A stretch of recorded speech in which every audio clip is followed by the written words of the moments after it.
ನಾಮವನ್ನು ಮಹಿಮೆ ಪಡಿಸುತ್ತೇವೆ ರಚನೆ, ನಿನ್ನ ನಾಮವನ್ನು ಕೊಂಡಾಡುತ್ತೇವೆ ರಚನೆ, ಹಲ್ಲೆಲೂಯಾ, ನಿನ್ನನ್ನು ಹೊಗಳುತ್ತೇವೆ ರಚನೆ, ಯೇಸುವೇ ಸ್ತೋತ್ರ ರಚನೆ. Thank you. ಎಲ್ಲ ಬಾಯಿಗಳು ತೆರೆಯಲಿ, ಯಾರ ಬಾಯಿ ಸುಮ್ಮನೆ ಇರಬಾರ್ದು, ಕರೆಗಳು ತಟ್ಟುತ್ತಾ ದೇವರನ್ನು ಆರಾಧಿಸೋಣ. ಹಲ್ಲೆಲೂಯಾ.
எவ்வளவு நன்றி சொன்னால் கூட அது போதாதா இருக்கிறதுப்பா. இந்த நாளிலே நாங்கள் ஜீவனோடு கூட இருக்கிறது உங்க சுத்த கிருபை ஆண்டவரே. அந்த கிருபையைத்தான் நாங்கள் கொண்டாடுகிறோம். அது உள்ளே உணர்வோடு கூட நாங்கள் ஆராதிக்க தேவன் கிருபை.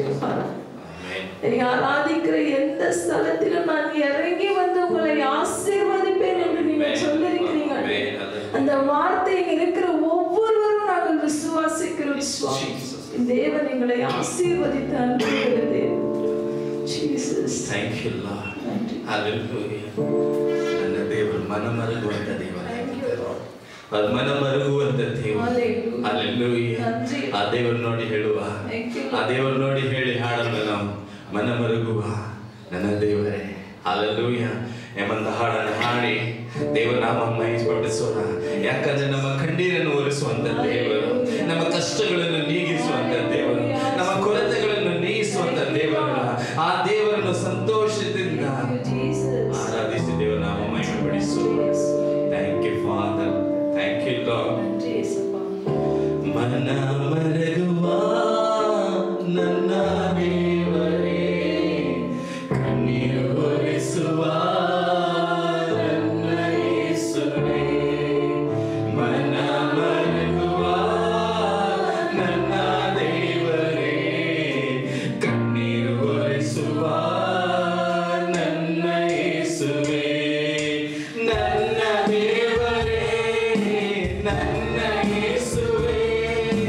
ನಿನ್ನ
ராஜனே, நன்றி ராஜனே. இந்த நாளில் உடைய சரீரத்துக்கு எங்களை தகுதிப்படுத்துங்க சுவாமி. உம்முடைய ரத்தத்துக்கு எங்களை தகுதிப்படுத்துங்க சுவாமி. ஒன்றுக்கும் உதவாத இருந்த ஆண்டவரே, இந்த உன்னத சரீரத்தின் ரத்தத்தையும் பானம் பண்ணும்படிக்காக எங்களுக்கு நீங்கள் பாராட்டின இந்த பெரிய கிருபையை நாங்கள் இந்த நாளில் கொண்டாடுகிறோம் சுவாமி. அதை நினைவு கூறும்படிக்காக நீர் கொடுத்த இந்த நாளுக்காக நாங்கள் நன்றி செலுத்துகிறோம். ನನ್ರಿ ನನ್ರಿ ಎಷ್ಟೋ ಜನಕ್ಕೆ ಸಿಗಲಿಲ್ಲ. ಪ್ರೀತಿಯ ಸಹೋದರನೇ ಸಹೋದರಿ, ಇವತ್ತು ದೇವರ ಮೇಜಿನಲ್ಲಿ ಅವರ ಶರೀರವನ್ನು ಅವರ ರಕ್ತವನ್ನು ತಿನ್ನಲು ಕುಡಿಯಲು ದೇವರು ನಮಗೆ ಕೃಪೆ ಮಾಡಿದ್ದಾನೆ. ಹಲ್ಲೆಲೂಯಾ. ಎಷ್ಟೋ ಜನಕ್ಕೆ ಆ ಭಾಗ್ಯ ಇಲ್ಲ, ಆದರೆ ನೀವು ನಾವು ದೇವರ ಮಕ್ಕಳಾಗಿರೋದ್ರಿಂದ ನಾವೆಷ್ಟೋ ಭಾಗ್ಯವಂತರಾಗಿದ್ದೀರಲ್ಲ. ದೇವರ ವಾಕ್ಯದ ಕಾಣದೇ ಇರುವಂತ ತಿಳಿದು ಕಾಣದೆ ನೋಡುವವರು ಭಾಗ್ಯವಂತರನ್ನು ನೋಡ್ತೇವೆ. ಎಷ್ಟೋ ಧನ್ಯರಾಗಿದ್ದೀವಲ್ಲ. ಏದಿಂದ ರಚನೆ ನಿಮ್ಮ ಶರೀರವು ನಿಮ್ಮ ರಕ್ತವು ನಮ್ಮೊಳಗೆ ಹೋಗುತ್ತದೆ, ಅದು ನಮ್ಮನ್ನು ಜೀವಿಸಪಡಿಸುವಂತದ್ದಾಗಿದೆ. Hallelujah, hallelujah, hallelujah. ದೇವರು ನೋಡಿ, ಹಲ್ಲೆಲೂಯಾ ಆರಾಧನೆ ಮಾಡುವ ಸಮಯದಲ್ಲಿ ಆ ಮೇಜಿನ ಕಾರ್ಯವಿರಬೇಕಾದ್ರೆ, ಒಂದು ಹಣನ ಹಾಡಬೇಕಾದ್ರೆ, ಆ ಕಲ್ವಾರಿ ಶಿಲುವೆಯಲ್ಲೇ ಪಟ್ಟಂತ ಪಾಡುಗಳು, ಆ ಭಾರವಾದ ಶಿಲುವೆ, ಅಪ್ಪ ಅದು ನನಗಾಗಿ ತಾನೆ. ಆ ಶರೀರ ನನಗಾಗಿ ಕಿತ್ತುಕೊಡಲ್ಪಟ್ಟದ್ದು ಶರೀರ ಅಲ್ಲಪ್ಪ, ಅದು ನನಗಾಗಿ ಚೆಲ್ಲಲ್ಪಟ್ಟಂತ ರಕ್ತವಾಗಿದೆ ಅಲ್ಲ. ಯೇಸುವೇ ಸ್ತೋತ್ರ. Thank you father, thank you Jesus. தவிடுமாறு கால்களை கண்டே, கண்கள் குளமாகி போனதையா. தடுமாறு கால்களை கண்டே, கண்கள் குளமாகி போனதையா. என்னை யோசித்தீரே,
ಜೀವ ತಂದೀರೇ, ನೀರೆನಕ್ಕಾಗ ಜೀವ ತಂದೀರೇ. ಕರங்களை ತಟ್ಟಿ ಅವರ ನಾಮಕ್ಕೆ ಮಹಿಮೆ ಕೊಡು. ಸ್ತೋತ್ರ ಸ್ತೋತ್ರ ಸ್ತೋತ್ರ.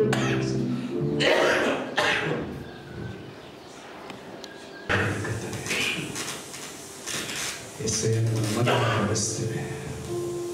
ಹಲ್ಲೆಲೂಯಾ. ಆತನ ರಕ್ತದಲ್ಲೂ ಆತನ ಶರೀರದ ಭಾಗ್ಯಗಳಾಗೋದಕ್ಕೆ ದೇವರು ಕೃಪೆ ಮಾಡಿಕೊಟ್ಟಿದ್ದಕ್ಕಾಗಿ ಆತನನ್ನು ಮಹಿಮೆಪಡಿಸೋಣ. ಸ್ತೋತ್ರ ಮಾಡಿ ರಾಜಾದಿರಾಜನ ಸೇನೆಯ ಒಡೆದ ರಕ್ಷಕನು, ಒಳ್ಳೆಯ ಕುರುಬನು, ನೀತಿಯ ದೇವರ ನಿತ್ಯಾದ ತಂದೆ ಇವತ್ತು ನಮ್ಮೊಳಗೆ ಬರಳುತ್ತಾ ಇದ್ದಾರೆ. ಆತನ ಶರೀರದಲ್ಲೂ ಆತನ ರಕ್ತದಲ್ಲೂ ಭಾಗಿಗಳಾಗುವಾಗ ಅದನ್ನು ಪಾಲ್ಗೊಳ್ಳುವಾಗ ಕರ್ತನು ಹಲ್ಲೆಲೂಯಾ ನಮ್ಮೊಳಗೆ ಅಲ್ಲಿ ವಾಸಿಸುವಂತ ದೇವರಾಗಿದ್ದಾರೆ. Hallelujah hallelujah. ಅದನ್ನು ತೆಗೆದುಕೊಳ್ಳುವುದಕ್ಕೆ ಮುಂಚಿತವಾಗಿ ನಮ್ಮನ್ನ ಪರೀಕ್ಷೆ ಮಾಡಿಕೊಳ್ಳೋಣ, ದೇವರ ಸಮ್ಮುಖದಲ್ಲಿ ಒಪ್ಪಿಸಿಕೊಳ್ಳೋಣ.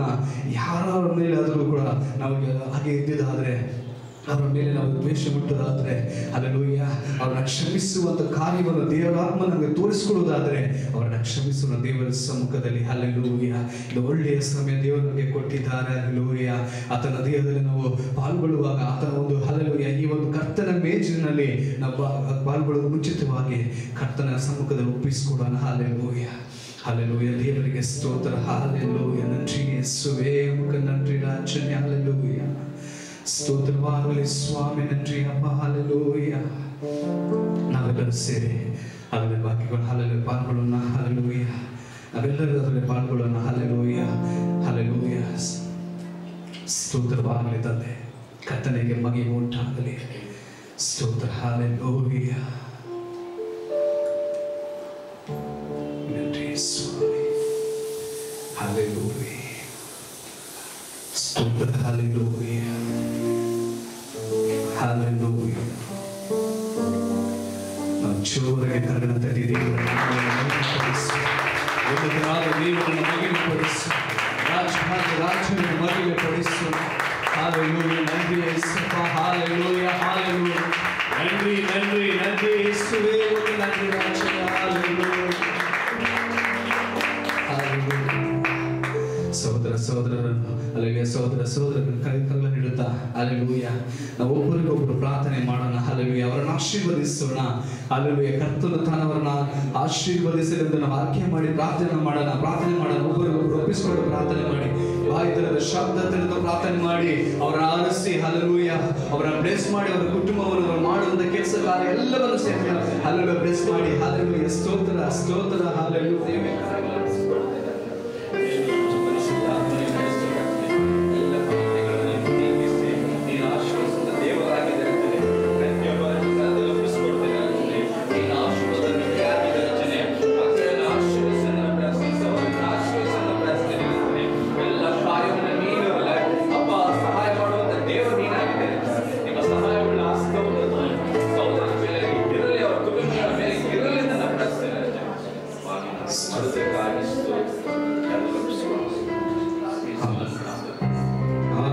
ಹಲ್ಲೆಲೂಯಾ. ಸ್ತೋತ್ರ ಸ್ತೋತ್ರ. ಹಲ್ಲೆಲೂಯಾ.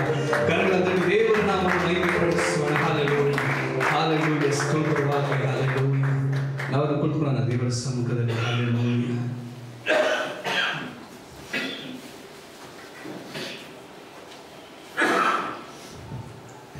ಕೀರ್ತನೆಗಳು ಓದುವಂಥ ಸಮುದ್ರ ನಮ್ಮ ಮೊದಲಿರುವಂಥ ಶಾಲೆಗಳು ಬಂದು ಕೀರ್ತನೆಗಳನ್ನು ಓದ್ತಾರೆ. ಆದ ನಂತರ ಮೊದಲಿರುವಂಥ ಸೋದರ ಅಭಿಷೇಕರದನ್ನು ವಾಕ್ಯಗಳನ್ನು ಎಕ್ಸ್ಪ್ಲೇನ್ ಮಾಡಿ ನಮಗೆ ವಿವರಿಸ್ತಾರೆ.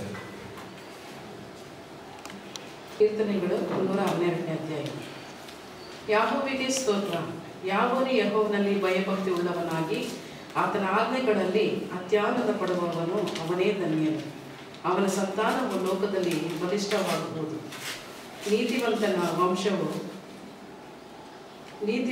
ವಂಶವು ಶುಭ ಹೊಂದುವುದು. ಅವನ ಮನೆಯಲ್ಲಿ ಧನದ ಐಶ್ವರ್ಯಗಳಿರುವುದು.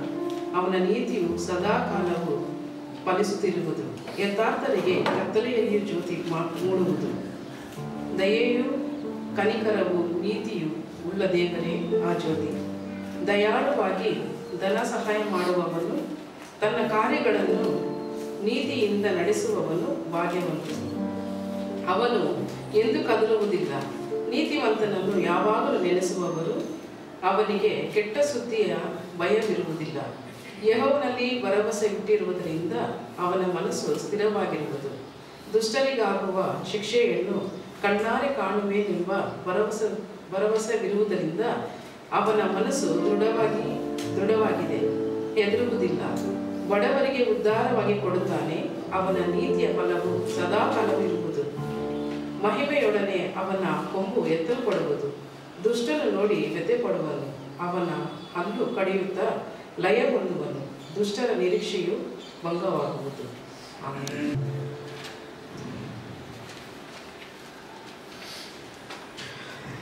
ಈ ಒಂದು 112ನೇ ಕೀರ್ತನೆ ಅನ್ನುವಂಥದ್ದು ಏನಿದೆ, ಈ ಒಂದು ಕೀರ್ತನೆಯ ಅಧ್ಯಾಯವು 111ನೇ ಕೀರ್ತನೆಯ ಒಂದು ಕಂಟಿನ್ಯೂಷನ್ ಆಗಿ ಅದನ್ನು ಬರೆದಿರುವಂಥದ್ದು. ಯಾವ ರೀತಿ 111ನೇ ಕೀರ್ತನೆಯು ದೇವರ ಒಂದು ವ್ಯಕ್ತಿತ್ವದ ಬಗ್ಗೆ ಮಾತನಾಡುತ್ತೋ, ಅದೇ ರೀತಿಯಲ್ಲಿ 112ನೇ ಕೀರ್ತನೆ ದೇವರಿಗೆ ಭಯಪಡುವಂಥ ವ್ಯಕ್ತಿತ್ವದ ಬಗ್ಗೆ, ಭಯಪಡುವ ಒಂದು ವ್ಯಕ್ತಿಯ ಬಗ್ಗೆ ಮಾತನಾಡುತ್ತೆ. ಈ ಒಂದು ಕೀರ್ತನೆಗಳಲ್ಲಿ ನಾವು ಓದಬೇಕಾದ್ರೆ ಮೊದಲನೇದಾಗಿ ಮೊದಲನೇ ವಾಕ್ಯವನ್ನು ನಾವು ಓದೋಣ. ಯಾಹುವಿಗೆ ಸ್ತೋತ್ರ, ಯಾವನು ಯೆಹೋವನಲ್ಲಿ ಭಯಭಕ್ತಿಯುಳ್ಳವನಾಗಿ ಆತನ ಆಜ್ಞೆಗಳಲ್ಲಿ ಅತ್ಯಾನಂದ ಪಡುವನೋ ಅವನೇ ಧನ್ಯನು. ಇದರ ಅರ್ಥ ಏನಂದ್ರೆ, ಇಡೀ ಕೀರ್ತನೆಯಲ್ಲಿರುವಂಥ ನಾವು ಈ ಒಂದು ಕೀರ್ತನೆ ನಾವು ಓದಿದ್ವಿ, ಅನೇಕ ಆಶೀರ್ವಾದಗಳು ಈ ಕೀರ್ತನೆಯಲ್ಲಿ ಉಂಟು. ನಾವು ಪ್ರತಿಯೊಂದು ವಾಕ್ಯಗಳಲ್ಲಿ ಓದಬೇಕಾದ್ರೆ ಅನೇಕ ಆಶೀರ್ವಾದಗಳು ಈ ಒಂದು ಕೀರ್ತನೆಯಲ್ಲಿ ಉಂಟು. ಆದರೆ ಈ ಎಲ್ಲ ಕೀರ್ತನೆಗಳಿಗೆ, ಈ ಎಲ್ಲ ಆಶೀರ್ವಾದಗಳಿಗೆ ಒಂದು ಕಂಡೀಷನ್ ಅನ್ನುವಂಥದ್ದು ಇರುತ್ತೆ. ನಾವು ಯಾವುದೇ ಒಂದು ಪ್ರಾಡಕ್ಟ್ ತಗೊಳ್ತೀವಿ ಅಂದ್ರೆ ಒಂದು ಹಾಕಿರ್ತಾರಲ್ವ, ನೀರಲ್ಲಿ ಮುಳುಗಿಸ್ಬಾರ್ದು. ಈಗ ಟಿವಿ ತಗೊಂಡ್ರೆ ಏನು ಹಾಕಿರ್ತಾರೆ, ಒಂದು ಸ್ಟೆಬಿಲೈಸರ್ ತಗೋಬೇಕು ಅಂತ ಒಂದು ರೂಲ್ಸ್ ಇರುತ್ತೆ, ಕರೆಕ್ಟಾ? ಅದೇ ರೀತಿಯಲ್ಲಿ ನಾವೇನು ಮಾಡಬೇಕು, ನೀರು ಟಚ್ ಆಗಬಾರ್ದು, ಫೈರ್ ಟಚ್ ಆಗಬಾರ್ದು, ಕೆಲವೊಂದು ರೂಲ್ಸ್ ಇರುತ್ತೆ. ಅದೇ ರೀತಿಯಲ್ಲಿ ಈ ಒಂದು ಕೀರ್ತನೆಗಳಲ್ಲಿರುವಂಥ ಆಶೀರ್ವಾದಗಳು ಕೂಡ ನಮಗೆ ಅಪ್ಲಿಕೇಬಲ್ ಆಗಬೇಕು. ನಮಗಿದು ನಮ್ಗೆ ಸೇರಬೇಕು ಅಂದರೆ ಮೊದಲನೇ ಮತ್ತು ಬಹಳ ಮುಖ್ಯವಾಗಿರುವಂಥ ಆಜ್ಞೆ ಏನಂದರೆ, ಆತನ ಆಜ್ಞೆಗಳಲ್ಲಿ ನಾವೇನಾಗಿರ್ಬೇಕಂತೆ, ಅತ್ಯಾನಂದ ಪಡುವವನು. ಅಂದ್ರೆ ಅತ್ಯಾನಂದ ಪಡುವುದು ಅಂದ್ರೆ ಇದರ ಅರ್ಥ ಏನಂದ್ರೆ, ನಾವು ಬರೀ ಕೀರ್ತನೆಗಳನ್ನು ಓದ್ಬಿಟ್ಟು ಓಕೆ ತುಂಬಾ ಸಂತೋಷ ಆಯ್ತು ಅನ್ನುವಂಥದ್ದಲ್ಲ. ಈ ಒಂದು ಕೀರ್ತನೆಗಳಲ್ಲಿ ಇರುವಂಥದ್ದಾಗಿರಲಿ ಅಥವಾ ವಾಕ್ಯದಲ್ಲಿ ಬರುವಂಥ ಪ್ರತಿಯೊಂದು ಸಂಗತಿಗಳನ್ನ ನಾವು ಅತ್ಯಧಿಕವಾಗಿ ಆನಂದ ಪಟ್ಟು ಅದನ್ನ ನಾವೇನ್ ಮಾಡಬೇಕು, ಪಾಲಿಸ್ಬೇಕು ನಮ್ಮ ಜೀವನದಲ್ಲಿ. ದೇವರು ಕೊಟ್ಟಿರುವಂಥ ಕಟ್ಟಳೆಗಳನ್ನ, ವಾಕ್ಯದಲ್ಲಿ ಇರುವಂಥ ಒಂದು ಇನ್ಸ್ಟ್ರಕ್ಷನ್ಸ್ ಅಂತ ಏನು ಹೇಳ್ತಾರಲ್ಲ, ನಾವು ಅದನ್ನ ಕರೆಕ್ಟಾಗಿ ಅದನ್ನ ಪಾಲಿಸಬೇಕು. ನಂಬಿಕೆಯ ವಿಚಾರದಲ್ಲಿ ನಾವೇನಾಗಿರ್ಬೇಕು, ದೃಢವಾಗಿ ನಿಂತಿರ್ಬೇಕು. ಯಾಕೆಂದ್ರೆ ವಾಕ್ಯದಲ್ಲಿ ಹೇಳುತ್ತೆ, ನಂಬಿಕೆ ಅನ್ನುವುದು ಬಹಳ ಮುಖ್ಯವಾಗಿರುವಂಥದ್ದು ನಮಗೆ ಜೀವನದಲ್ಲಿ. ಸೊ ನಾವು ಅದರಲ್ಲಿ ತುಂಬಾ ಭಯಭಕ್ತಿಯುಳ್ಳವರಾಗಿ, ದೇವರಲ್ಲಿ ನಾವು ಭಯಭಕ್ತಿಯಾಗಿ, ನಂಬಿಕೆಯಲ್ಲಿ ನಾವು ಸ್ಟ್ರಾಂಗ್ ಆಗಿ ನಿಂತಾಗ ಈ ಒಂದು ಕೀರ್ತನೆಗಳಲ್ಲಿರುವಂಥ ಪ್ರತಿಯೊಂದು ಆಶೀರ್ವಾದಗಳು ನಮ್ಗೆ ಏನಾಗುತ್ತೆ, ಅಪ್ಲಿಕೇಬಲ್ ಆಗ್ತಾ ಹೋಗುತ್ತೆ. ನಾವೀಗ ಮುಂದೆ ನಾವು ಈ ಒಂದು ಕೀರ್ತನೆಗೆ ಅದೇ ರೀತಿಯಲ್ಲಿ ನಾವು ಕೀರ್ತನೆ 1-2ನೇ ಅಧ್ಯಾಯದಲ್ಲಿ 2ನೇ ವಾಕ್ಯದಲ್ಲಿ ಓದಬೇಕಾದ್ರೆ, ಹಗಲು ರಾತ್ರಿಯೇ ನಾವೇನ್ ಮಾಡ್ತೀವಿ, ಆತನ ಧರ್ಮಶಾಸ್ತ್ರದಲ್ಲಿ ನಾವೇನಾಗಿರ್ಬೇಕಂತೆ, ಧ್ಯಾನಿಸುತ್ತಿರುವಂಥದ್ದು. ಅದಕ್ಕೆ ಸೇರಿರುವಂಥ ಒಂದು ವಾಕ್ಯ ಇದೆ. ಧ್ಯಾನಿಸುತ್ತಿರುವಂಥದ್ದು ಅಂದ್ರೆ ಏನು, ನಾವು ಅದನ್ನ ಮನನ ಮಾಡಿಕೊಂಡು ನೆನಪಿಸಿಕೊಂಡು ಪ್ರತಿಯೊಂದು ಸಂದರ್ಭಗಳಲ್ಲಿ ಆ ಒಂದು ವಾಕ್ಯವು ನಮ್ಮ ಹೃದಯದಲ್ಲಿ, ನಮ್ಮ ಮನಸ್ಸಿನಲ್ಲಿ ಬಂದು ನಾವು ಅದನ್ನ ಏನ್ ಮಾಡಬೇಕು, ಪಾಲಿಸುವಂಥದ್ದು ಧ್ಯಾನಿಸುವುದಕ್ಕೆ ಈಕ್ವಲ್ ಆಗಿರುವಂಥದ್ದು. ಆಮೇಲೆ ನಾವು ಮುಂದೆ ಓದ್ಬೇಕಾದ್ರೆ ಏನ್ ಹೇಳುತ್ತೆ, 2ನೇ ವಾಕ್ಯ, ಆತನ ಸಂತಾನವು ಲೋಕದಲ್ಲಿ ಬಲಿಷ್ಠವಾಗುವುದು, ನೀತಿವಂತನ ವಂಶವು ಶುಭ ಹೊಂದುವುದು. ನೀತಿವಂತನ ವಂಶವು ಶುಭ ಹೊಂದುವುದು. ನಾವು ಹೇಗೆ ಬದುಕ್ತೀವೋ, ನಾವು ಈ ಒಂದು ಲೋಕದಲ್ಲಿ ನಮಗೆ ದೇವರು ಕೊಟ್ಟಿರುವಂಥ ಒಂದು ಉದ್ದೇಶವನ್ನು ನಾವು ಯಾವ ರೀತಿಯಲ್ಲಿ ನಾವು ಅದನ್ನು ಪಾಲಿಸ್ತೇವೋ, ಅದರ ಮುಖಾಂತರ ನಮ್ಮ ವಂಶಾವಳಿ, ನಮ್ಮ ಮಕ್ಕಳಾಗಿರ್ಬೋದು, ಮುಂದಿನ ಸಂತತಿಗಳಾಗಿರ್ಬೋದು, ನಮ್ಮ ಕುಟುಂಬದವರು, ಸಂಬಂಧಿಕರಾಗಿರ್ಬೋದು, ಇವರಿಗೆಲ್ಲರೂ ಕೂಡ ಏನಾಗ್ತದಂತೆ, ನಮ್ಮ ಮೂಲಕ ಅವರಿಗೆ ಆಶೀರ್ವಾದ ಸಿಗುತ್ತೆ ಅಂತೆ. ಸೊ ನಾವು ಹೇಗೆ ಬದುಕ್ತೀವಿ ಅನ್ನುವಂಥದ್ದು ಬಹಳ ಮುಖ್ಯವಾಗಿರುವಂಥದ್ದು. ಅವನ ಸಂತಾನವು ಲೋಕದಲ್ಲಿ ಬಲಿಷ್ಠವಾಗುವುದು.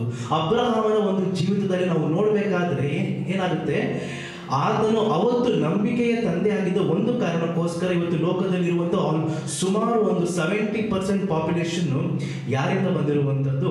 ಅಬ್ರಹಾಮನ ಮೂಲಕ ಬಂದಿರುವಂಥದ್ದು. ನಾನು ಅದನ್ನು ಎಕ್ಸ್ಪ್ಲೈನ್ ಮಾಡಬೇಕಾದ್ರೆ ನಿಮ್ಗೆ ಅರ್ಥ ಆಗುತ್ತೆ. 70% ಇವತ್ತು ಲೋಕದಲ್ಲಿರುವಂಥ ಪಾಪ್ಯುಲೇಷನ್ ಎಲ್ಲಿಂದ ಬಂದಿರೋದು? ಅಬ್ರಹಾಮನ ಸಂತತಿ. ದೇವರು ಕೊಟ್ಟಂಥ ಒಂದು ವಾಕ್ಯ, ದೇವರು ಕೊಟ್ಟಂಥ ಒಂದು ಪ್ರವಾದನೆ ಏನಾಯಿತು? ಆತನ ಜೀವನದಲ್ಲಿ ಅದು ನೆರವೇರಿತು. ಆಮೇಲೆ ನಾವು ಹಂಗೆ ಮುಂದೆ ನಾವು ಓದಬೇಕಾದ್ರೆ ಏನು ಹೇಳುತ್ತೆ? ಅವನ ಮನೆಯಲ್ಲಿ ಧನೈಶ್ವರ್ಯಗಳಿರುವವು, ಅವನ ನೀತಿಯು ಸದಾಕಾಲವು ಫಲಿಸುತ್ತಿರುವುದು. ಅವನ ನೀತಿಯು ಸದಾಕಾಲವು ಫಲಿಸುತ್ತಿರುವುದು. ನೋಡಿ, ಇಲ್ಲಿ ಮನೆಯಲ್ಲಿ ಏನಿರುತ್ತೆ ಅಂತೆ? ಧನೈಶ್ವರ್ಯಗಳಿರುವವು. ಆದರೆ ಈ ಧನೈಶ್ವರ್ಯವು ಸದಾಕಾಲವು ಅಂತ ಎಲ್ಲೂ ಬರೆದಿಲ್ಲ. ಅವನ ಮನೆಯಲ್ಲಿ ಇರುತ್ತೆ. ಅಂದ್ರೆ ನಾವು ಕೀರ್ತನೆ 23ನೇ ಅಧ್ಯಾಯ 1ನೇ ವಾಕ್ಯದಲ್ಲಿ ನಾವು ಓದಬೇಕಾದ್ರೆ, ಯೆಹೋವನು ನನ್ನ ಕುರುಬನು, ನಾನು ಏನಾಗಲ್ಲ ಕೊರತೆ ಪಡೆಯನು. ಅಂದ್ರೆ ನಮಗೆ ಬೇಕಾಗಿರುವಂತ ಪ್ರತಿಯೊಂದು ಅವಶ್ಯಕತೆಗಳು ಇದನ್ನ ಯಾರು ಕೊಡ್ತಾರಂತೆ? ದೇವರು ಕೊಡ್ತಾರೆ. ನಮಗೆ ಕೊರತೆಗಳು ಅನ್ನುವಂಥದ್ದು ಬರಲ್ಲ. ಈ ಧನೈಶ್ವರ್ಯದ ಅರ್ಥ ಏನಂದ್ರೆ, ಮನೆಯಲ್ಲಿ ಕೋಟ್ಯಾಂತರ ರೂಪಾಯಿ, ಲಕ್ಷಾಂತರ ರೂಪಾಯಿ ಚಿನ್ನ ಬೆಳ್ಳಿಗಳನ್ನು ನಾವು ಇಟ್ಕೊಂಡು ಬೆಳಿತೀವಿ ಅಂತ ಅರ್ಥ ಅಲ್ಲ. ನಮಗೆ ದೇವರು ಯಾವುದಕ್ಕೂ ಕೊರತೆಯನ್ನ ಮಾಡುವುದಕ್ಕೆ ಹೋಗಲ್ಲ ಅನ್ನುವಂಥದ್ದು ಅರ್ಥ. 3 ಹೊತ್ತು ನಾವು ಆಹಾರ ತಿಂತೀವಿ ಅಂದ್ರೆ 3 ಹೊತ್ತು ಆಹಾರವನ್ನು ಕೊಡುವುದಕ್ಕೆ ಆತನ ಶಕ್ತನಾಗಿದ್ದಾನೆ. ಆಮೇಲೆ ಆದರೆ ನೀತಿಯು ಏನಾಗುತ್ತೆ? ಸದಾಕಾಲವು ಇರುವಂಥದ್ದು. ಆಮೇಲೆ ನಾವು ಮುಂದೆ ನಾವು ಓದಬೇಕಾದ್ರೆ, ಯಥಾರ್ಥರಿಗೆ ಕತ್ತಲೆಯಲ್ಲಿಯೂ ಜ್ಯೋತಿ ಮೂಡುವುದು, ದಯೆಯು ಕನಿಕರವು ನೀತಿಯೂ ಉಳ್ಳ ದೇವರೇ ಆ ಜ್ಯೋತಿ. ನಮ್ಮ ಮನೆಗೆ ಬೆಳಕು ಯಾರು ಅಂದ್ರೆ, ದಯೆಯು ಕನಿಕರವು ನೀತಿಯೂ ಉಳ್ಳ ದೇವರೇ ಯಾರಂತೆ? ಆ ಒಂದು ಜ್ಯೋತಿ. ನಾವಲ್ಲ, ಆತನ ಜ್ಯೋತಿಯನ್ನು ನಾವೇನ್ ಮಾಡ್ತೀವಿ? ರಿಫ್ಲೆಕ್ಟ್ ಮಾಡ್ತೀವಿ ಅಂತ. ನಮ್ಮೆಲ್ಲರಿಗೂ ಗೊತ್ತಲ್ವಾ? ಚಂದ್ರನಿಗೆ ಒಂದು ಓನ್ ಲೈಟ್ ಅನ್ನುವಂಥದ್ದು ಏನಾದರೂ ಇದೆಯಾ? ಸ್ವಂತ ಬೆಳಕು ಅಂಥದ್ದು ಚಂದ್ರನಲ್ಲಿ ಇಲ್ಲ. ಆತ ಏನ್ ಮಾಡ್ತಾನೆ? ಚಂದ್ರ ಸೂರ್ಯನ ಬೆಳಕನ್ನು ತೆಗೆದುಕೊಂಡು ಭೂಮಿ ಮೇಲೆ ಹಾಕ್ತಾನೆ ಅಂತ. ಅದೇ ರೀತಿ ನಾವು ಕೂಡ ಆತನ ಬೆಳಕು ನಮ್ಮ ಮೇಲೆ ಇರುವ ಕಾರಣಕ್ಕೋಸ್ಕರ ನಾವು ಕೂಡ ಇವತ್ತು ಲೋಕಕ್ಕೆ ಏನಾಗಿದ್ದೇವೆ? ಬೆಳಕಾಗಿದ್ದೇವೆ. ಆದರೆ ನಿಜವಾದ ಬೆಳಕು ಯಾರು? ಯೇಸು ಸ್ವಾಮಿ. ಆ ಒಂದು ಕಾರಣಕ್ಕೋಸ್ಕರ ನಾವು ಜ್ಞಾನೋಕ್ತಿಗಳು 4ನೇ ಅಧ್ಯಾಯ 8ನೇ ವಾಕ್ಯವನ್ನು ನಾವು 18ನೇ ವಾಕ್ಯವನ್ನು ನಾವು ಒಮ್ಮೆ ಓದೋಣ. ಜ್ಞಾನೋಕ್ತಿಗಳು 4ನೇ ಅಧ್ಯಾಯ. ನೀತಿವಂತನ ಮಾರ್ಗವು ಮಧ್ಯಾಹ್ನದವರೆಗೂ ಹೆಚ್ಚುತ್ತಾ ಬರುವ ಬೆಳಕಿನಂತಿದೆ. ನೀತಿವಂತರ ಮಾರ್ಗವು ಮಧ್ಯಾಹ್ನದವರೆಗೂ ಹೆಚ್ಚುತ್ತಾ ಬರುವ ಬೆಳಕಿನಂತಿವೆ. ಅಂದ್ರೆ ನಾವೀಗ ಇರುವಂಥದ್ದು ಬೇಸಿಗೆ ಕಾಲ. ಮಧ್ಯಾಹ್ನದ ಬೆಳಕು ಯಾವ ಮಟ್ಟಕ್ಕಿರುತ್ತೆ ಅಲ್ವಾ? ಮನೆಯಲ್ಲಿ ಲೈಟ್ ಹಾಕುವಂಥ ಅವಶ್ಯಕತೆಗಳೇ ಇರಲ್ಲ. ನಾವು ಕಿಟಕಿಗಳನ್ನು ತೆಗೆದ್ರೆ ಸಾಕು, ಬೆಳಕು ಏನು ಮಾಡುತ್ತೆ? ಮನೆ ತುಂಬ ತುಂಬಿಕೊಂಡಿರುತ್ತೆ ಅಂತೆ. ಅಂದರೆ ಅಷ್ಟು ಬೆಳಕು. ನೀತಿವಂತರ ಮಾರ್ಗವು, ಯಾವ ವ್ಯಕ್ತಿಯು ವಾಕ್ಯಗಳಲ್ಲಿ ನೆಲೆಯಾಗಿ ನಿಂತು ಕ್ರಿಸ್ತನ ದಾರಿಯಲ್ಲಿ ಕ್ರಿಸ್ತನ ಉದ್ದೇಶವನ್ನು ಪಾಲಿಸುತ್ತಾನೋ ಆತನ ಮಾರ್ಗವು ಯಾವ ರೀತಿ ಇರುತ್ತೆ ಅಂತೆ? ಮಧ್ಯಾಹ್ನದ ಸೂರ್ಯನ ಬೆಳಕಿನಂತೆ. ಅಂದ್ರೆ ಕತ್ತಲೆ ಆಗೋದಕ್ಕೆ ಸಾಧ್ಯನೇ ಇಲ್ಲ. ಮುಂದೆ ಹೇಗೆ ಅನ್ನುವಂಥ ಒಂದು ಯೋಚನೆಯೇ ಇಲ್ಲ. ಯಾಕೆಂದ್ರೆ ದೇವರೇ ಆತನಿಗೆ ಏನಾಗಿರ್ತಾರಂತೆ? ಬೆಳಕಾಗಿರ್ತಾರೆ. ಯಾವಾಗ ನಮಗೆ ಭಯ ಆಗುತ್ತೆ ಹೇಳಿ? ನಾವು ರಾತ್ರಿ ಏನಾದರೂ ಹೋಗ್ತಿರ್ತೀವಿ, ಸ್ಟ್ರೀಟ್ ಲೈಟ್ಸ್ ಇಲ್ಲ ರೋಡಲ್ಲಿ, ನಾವೇನ್ ಮಾಡ್ತೀವಿ? ಸ್ಲೋವಾಗಿ ಹೋಗ್ತೀವಿ. ಸ್ವಲ್ಪ ಭಯ ಆಗುತ್ತೆ ಅಲ್ವಾ? ಅಕಸ್ಮಾತ್ ಗಾಡಿ ಇದ್ರೆ ಒಂದು ಸ್ವಲ್ಪ ಧೈರ್ಯ ಇರುತ್ತೆ. ನಡ್ಕೊಂಡು ಹೋಗ್ತೀವಿ ಅಂದ್ರೆ ತುಂಬಾ ಭಯ ಆಗುತ್ತೆ. ಕರೆಕ್ಟ್ ಅಲ್ವಾ? ಆದರೆ ನಾವು ಅದೇ ನಮಗೆ ಬೆಳಕಿದ್ದಾಗ ನಾವು ಹೆದರ್ಕೊಳ್ತೀವ ಖಾಲಿ ರೋಡಲ್ಲಿ ಹೋಗೋದಕ್ಕೆ. ನಾವು ಹೆದರ್ಕೊಳ್ಳಲ್ಲ ಖಾಲಿ ರೋಡಲ್ಲಿ ಹೋಗೋದಕ್ಕೆ. ಯಾಕೆ ಅಂದರೆ ಬೆಳಕಿದೆ ಅನ್ನುವಂಥ ಕಾರಣಕ್ಕೋಸ್ಕರ. ಅದೇ ರೀತಿಯಲ್ಲಿ ನೀತಿವಂತರ ಮಾರ್ಗದಲ್ಲಿ ಯಾರಿರ್ತಾರಂತೆ? ದೇವರು ಮಧ್ಯಾಹ್ನದ ಸೂರ್ಯನ ಬೆಳಕಿನಂತೆ. ಅಂದರೆ ಕತ್ತಲೆ ಅಲ್ಲಿ ಇರೋದಕ್ಕೆ ಸಾಧ್ಯನೇ ಇಲ್ಲ. ಆಮೇಲೆ ಮತ್ತೆ ನಾವು ಮುಂದೆ ಓದಬೇಕಾದ್ರೆ, ದುಷ್ಟರ ಮಾರ್ಗವು ಕತ್ತಲೆನಂತಿದೆ, ತಾನು ಯಾವುದಕ್ಕೆ ಎಡವಿ ಬಿದ್ದನೆಂದು ಅವರಿಗೆ ಗೊತ್ತಾಗದು. ಕಂದ, ನನ್ನ ಮಾತುಗಳನ್ನು ಆಲಿಸು. ನಾವು ಕೀರ್ತನೆ 112ನೇ ಅಧ್ಯಾಯಕ್ಕೆ ವಾಪಸ್ ನಾವು ಬಂದಾಗ, ದಯಾಳುವಾಗಿ ಧನ ಸಹಾಯ ಮಾಡುವವನು, ತನ್ನ ಕಾರ್ಯಗಳನ್ನು ನೀತಿಯಿಂದ ನಡೆಸುವವನು ಭಾಗ್ಯವಂತನು. ಆತನು ಎಂದೂ ಕದಲುವುದಿಲ್ಲ. ನೀತಿವಂತನನ್ನು ಯಾವಾಗಲೂ ನೆನೆಸುವರು. ನೀತಿವಂತನನ್ನು ಯಾವಾಗಲೂ ನೆನೆಸುವರು. ಆದರೆ ಯಾರು ನೆನೆಸಿಕೊಳ್ಳುವಂಥದ್ದು ಇಲ್ಲಿ? ಮನುಷ್ಯರ ಅಥವಾ ದೇವರ? ಮನುಷ್ಯರು ನೆನೆಸಿಕೊಳ್ತಾರಂತ ಇಲ್ಲಿ ಬರ್ದಿಲ್ಲ ಎಲ್ಲರೂ. ನೀತಿವಂತನನ್ನು ಯಾವಾಗಲೂ ನೆನೆಸಿಕೊಳ್ಳುವರು. ಮನುಷ್ಯನನ್ನು ನೆನೆಸಿಕೊಳ್ತಾರಂತ ಎಲ್ಲೂ ಹೇಳಿಲ್ಲ. ದೇವರು ನೆನೆಸ್ಕೊಳ್ತಾರೆ ಅಂತೆ. ನಮ್ಮ ನೀತಿಯನ್ನ ಯಾರು ನೆನೆಸ್ಕೊಳ್ತಾರೆ ಅಂತೆ? ದೇವರು. ನಾವು ನ್ಯಾಯವಾಗಿ ನಡೆಯುವ ಅಂತ ಯಾರು ನೆನಪಿಸ್ಕೊಳ್ತಾರಂತೆ? ದೇವರು. ಮನುಷ್ಯರು ನೆನಪಿಸ್ಕೊಳ್ಳುವಂಥ ಅವಶ್ಯಕತೆಯೇ ಇಲ್ಲ, ದೇವರು ನೆನಪಿಸ್ಕೊಳ್ತಾರೆ. ನಾವು ಮುಂದೆ ಓದ್ಬೇಕಾದ್ರೆ ಅವನಿಗೆ ಕೆಟ್ಟ ಸುದ್ದಿಯ ಭಯವಿರುವುದಿಲ್ಲ, ಯೆಹೋವನಲ್ಲಿ ಭರವಸೆ ಬಿಟ್ಟಿರುವುದರಿಂದ ಅವನ ಮನಸ್ಸು ಸ್ಥಿರವಾಗಿರುವುದು. ಆಮೇಲೆ ನಾವು ನೋಡ್ತಾ ಇದ್ದೀವಲ್ಲ ಭಾರತ ಮತ್ತು ಪಾಕಿಸ್ತಾನದ ನಡುವೆ ಏನು ನಡೀತಾ ಇದೆ ಅಂತ. ಈ ಒಂದು ಸಂದರ್ಭದಲ್ಲಿ ನಾವಿವತ್ತು ಬೆಂಗಳೂರಿದ್ದು ಸ್ವಲ್ಪ ನಮ್ಗೆ ಧೈರ್ಯ ಜಾಸ್ತಿ, ಇಲ್ಲಿ ಏನು ಸಮಸ್ಯೆ ಆಗಲ್ಲ ಅಂತ ಸ್ವಲ್ಪ ಧೈರ್ಯ ಜಾಸ್ತಿ ನಮಗೆ ಅಷ್ಟೇ. ಆದರೆ ನಾರ್ತಲ್ಲಿರುವಂಥ ಜನರ ಬಗ್ಗೆ ಒಂದು ಎಸ್ಪೆಷಲಿ ಬಾರ್ಡರ್ ಸ್ಟೇಟ್ಸ್ಗಳು, ಪಂಜಾಬ್, ಗುಜರಾತ್, ಕಾಶ್ಮೀರ, ಈ ಒಂದು ರಾಜಸ್ಥಾನ್, ಇಷ್ಟು ಸ್ಟೇಟ್ಸ್ಗಳಲ್ಲಿ ಇರುವಂಥ ಜನರ ಬಗ್ಗೆ ನಾವು ಯೋಚನೆ ಮಾಡಬೇಕಾದ್ರೆ ಅಲ್ಲಿ ಅನೇಕ ಜನ ಹೆದರ್ಕೊಂಡಿರ್ತಾರೆ. ಯಾವಾಗ ಬಂದು ನಮ್ಮ ಮನೆ ಮೇಲೆ ಬಾಂಬ್ ಬೀಳುತ್ತೋ, ನಮ್ಗೆ ಏನಾಗುತ್ತೋ, ಏನು ಕಷ್ಟನೋ ಅಂತ ಹೆದರ್ಕೊಂಡಿರ್ತಾರೆ. ಆದರೆ ಯಾವನು ಯೆಹೋವನನ್ನು ತನ್ನ ಆಶ್ರಯವಾಗಿ ಮಾಡಿಕೊಂಡಲ್ಲ, ಆತನ ಬಲಗಡೆಯಲ್ಲಿ 1000 ಜನ, ಎಡಗಡೆಯಲ್ಲಿ 10,000 ಜನ ಬಿದ್ದರೂ ಆತ ಏನಾಗಲ್ಲಂತೆ, ಕದಲುವುದಿಲ್ಲ. ಆಮೇಲೆ ಎಷ್ಟೇ ಕೆಟ್ಟ ಸುದ್ದಿಗಳು ಕೇಳಿದ್ರು ನಮ್ಮ ಬಗ್ಗೆನೂ ನಾವು ಕೇಳ್ಬೋದು. ಕೆಲವು ಸಲ ಕೆಟ್ಟ ಸುದ್ದಿನ ಬರೀ ಬೇರೆ ವಿಚಾರ ಅಲ್ಲ, ನಮ್ಮ ಬಗ್ಗೆನೂ ನಾವು ಕೆಟ್ಟ ಸುದ್ದಿಗಳನ್ನ ಕೇಳಿದ್ರು ಕೂಡ ನಾವೇನಾಗ್ತೀವಂತೆ, ನಮ್ಮ ಮನಸ್ಸು ಸ್ಥಿರವಾಗಿರ್ಬೋದು. ಯಾಕೆಂದ್ರೆ ನಮ್ಮ ನಂಬಿಕೆ ಯಾರ ಮೇಲಿದೆ? ದೇವರ ಮೇಲೆ ಇದೆ.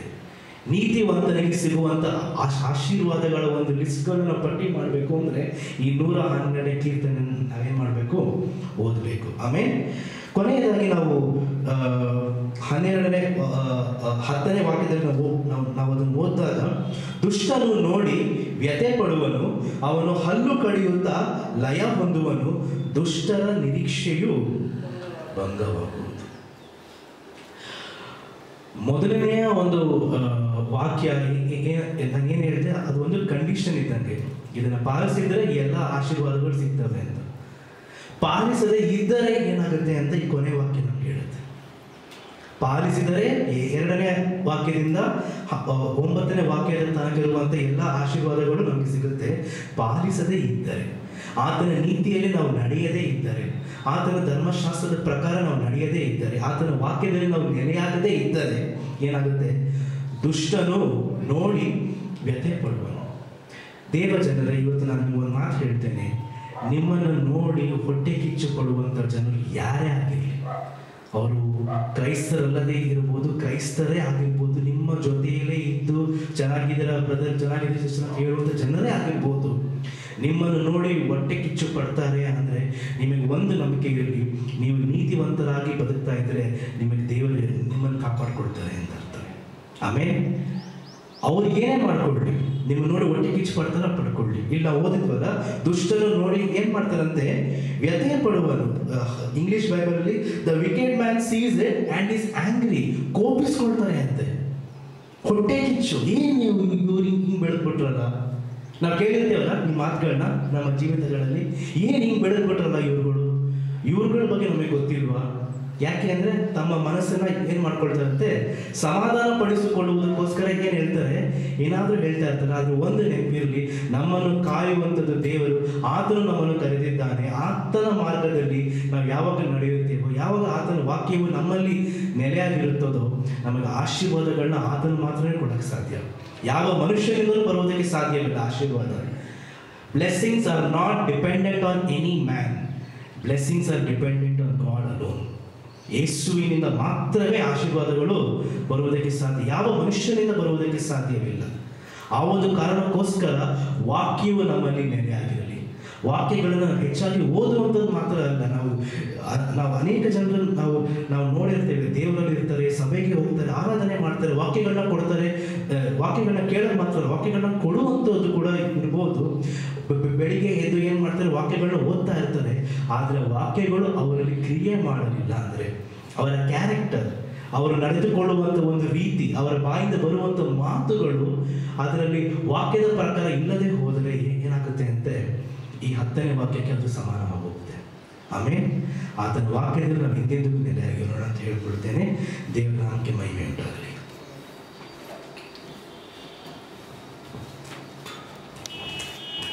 ಒಂದು ಕಾಣಿಕೆ ಹಾಡು ನಾಡ್ತಾರೆ. ಆ ಸಮಯದಲ್ಲಿ ನಾವು ಕಾಣಿಕೆ ತಗೊಳ್ಬೇಕು.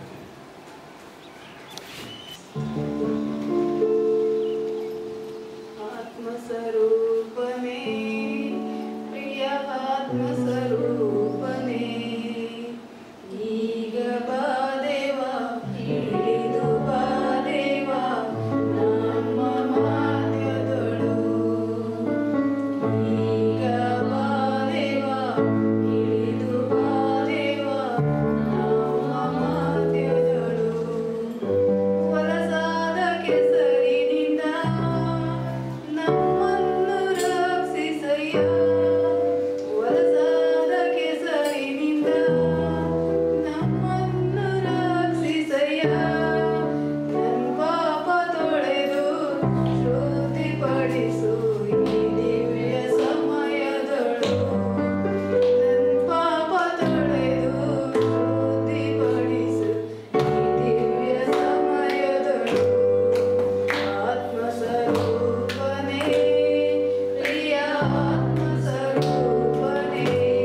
ಕೊಟ್ಟಂತ ಕಾಣಿಕೆಗಾಗಿ ಮತ್ತೆ ಬರುವಂತ ವಾಕ್ಯಗಳಿಗಾಗಿ ನಾವು ಪ್ರಾರ್ಥಿಸೋಣ.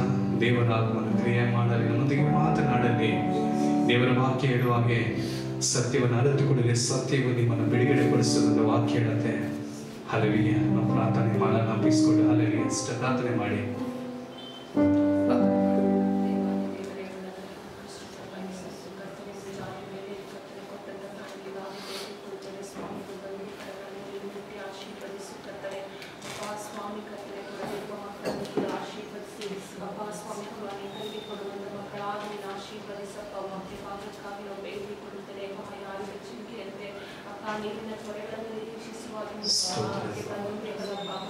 ಸ್ತೋತ್ರ. ಹಲ್ಲೆಲೂಯಾ. ಸಮೂಹದಲ್ಲಿ ಅಡ್ಡ ಬೀಳುತ್ತೇವೆ. ಮಾತಾಡುವ ಮಾತುಗಳು ಸ್ವಾಮಿ ನಮ್ಮೊಬ್ಬೊಬ್ಬರ ಹೃದಯದಲ್ಲಿ ಕಾರ್ಯ ಮಾಡಿದ್ದು ದೇವರಿಗೆ ಫಲ ಕೊಡ್ಲಿಕ್ಕಾಗುತ್ತೆ, ಅದರಂತೆ ನಾವು ನಡೀಲಿಕ್ಕಾಗುತ್ತೆ. ದೇವರೇ, ಈ ಸ್ವಾಮಿ ಉಚ್ಚಾರಣೆ ಸಮಯದಲ್ಲಿ ನಮ್ಮನ್ನು ಒಪ್ಪಿಸಿ ಕೊಡುತ್ತೇನೆ. ನಿನ್ನ ವಾಕ್ಯ ಬಲವಾಗಿ ನಮ್ಮ ಮಧ್ಯದಲ್ಲಿ ಇಳಿದು ಬರ್ಲಿಕ್ಕಾಗುವಂತೆ ಮಾತಾಡುವ ಮಗನನ್ನು ಬಚ್ಚಿಟ್ಟು ನಿನ್ನ ಮಾತುಗಳಿಂದ ಮುದ್ರಿಸಬೇಕಾಗಿ ನಿನ್ನ ಕರಗಳಿಗೆ ಒಪ್ಪಿಸಿ ಬೇಡಿದ್ದೇವೆ. ಪರಲೋಕದ ತಂದೆಯಾದ ದೇವರೇ, ಆಮೆನ್. ಹಲ್ಲೆಲೂಯಾ. ಜೋರಾಗಿ ಪ್ರಾರ್ಥನೆ. ದೇವರ ನಾಮವನ್ನು ಮಹಿಮೆಪಡಿಸೋಣ. ಹಲ್ಲೆಲೂಯಾ. ಹಲ್ಲೆಲೂಯಾ. ಸಹೋದರ ಹಲ್ಲೆಲೂಯಾ ಶಾಂತ ಬಂದು ವಾಕ್ಯವನ್ನು ಹಂಚಿಕೊಳ್ತಾರೆ. ನಾವು ಕರುಣ ತಟ್ಟಿ ದೇವರ ನಾಮವನ್ನು ಮಹಿಮೆಪಡಿಸೋಣ. ಅದರ ಮಹಿಮೆಯನ್ನು ಸ್ತೋತ್ರ ಮಾಡೋಣ.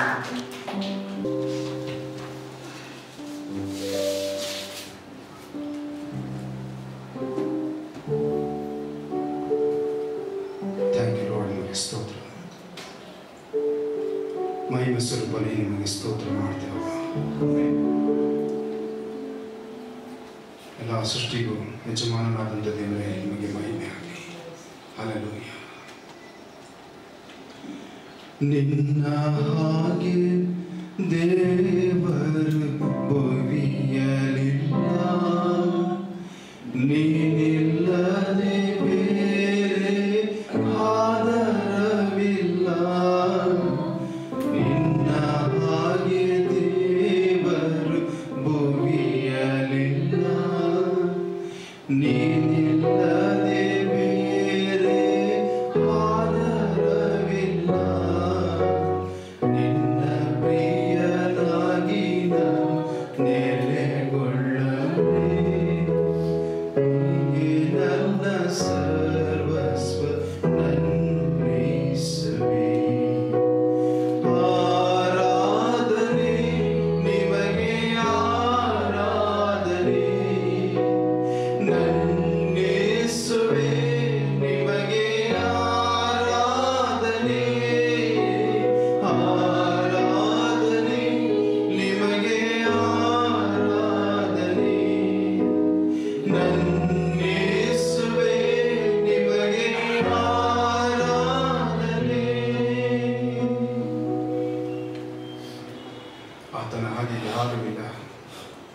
ದೇವರುಗಳಲ್ಲಿ ಆತನೊಬ್ಬನೇ ಅಪ್ರಮೇಯನು, ಅದ್ಭುತ ಸ್ವರೂಪನು, ಆಲೋಚನಾಕರ್ತನು, ಪರಾಕ್ರಮಿಯಾದಂಥ ದೇವರು, ನಿತ್ಯನಾದ ತಂದೆ, ಸಮಾಧಾನ ಪ್ರಭು.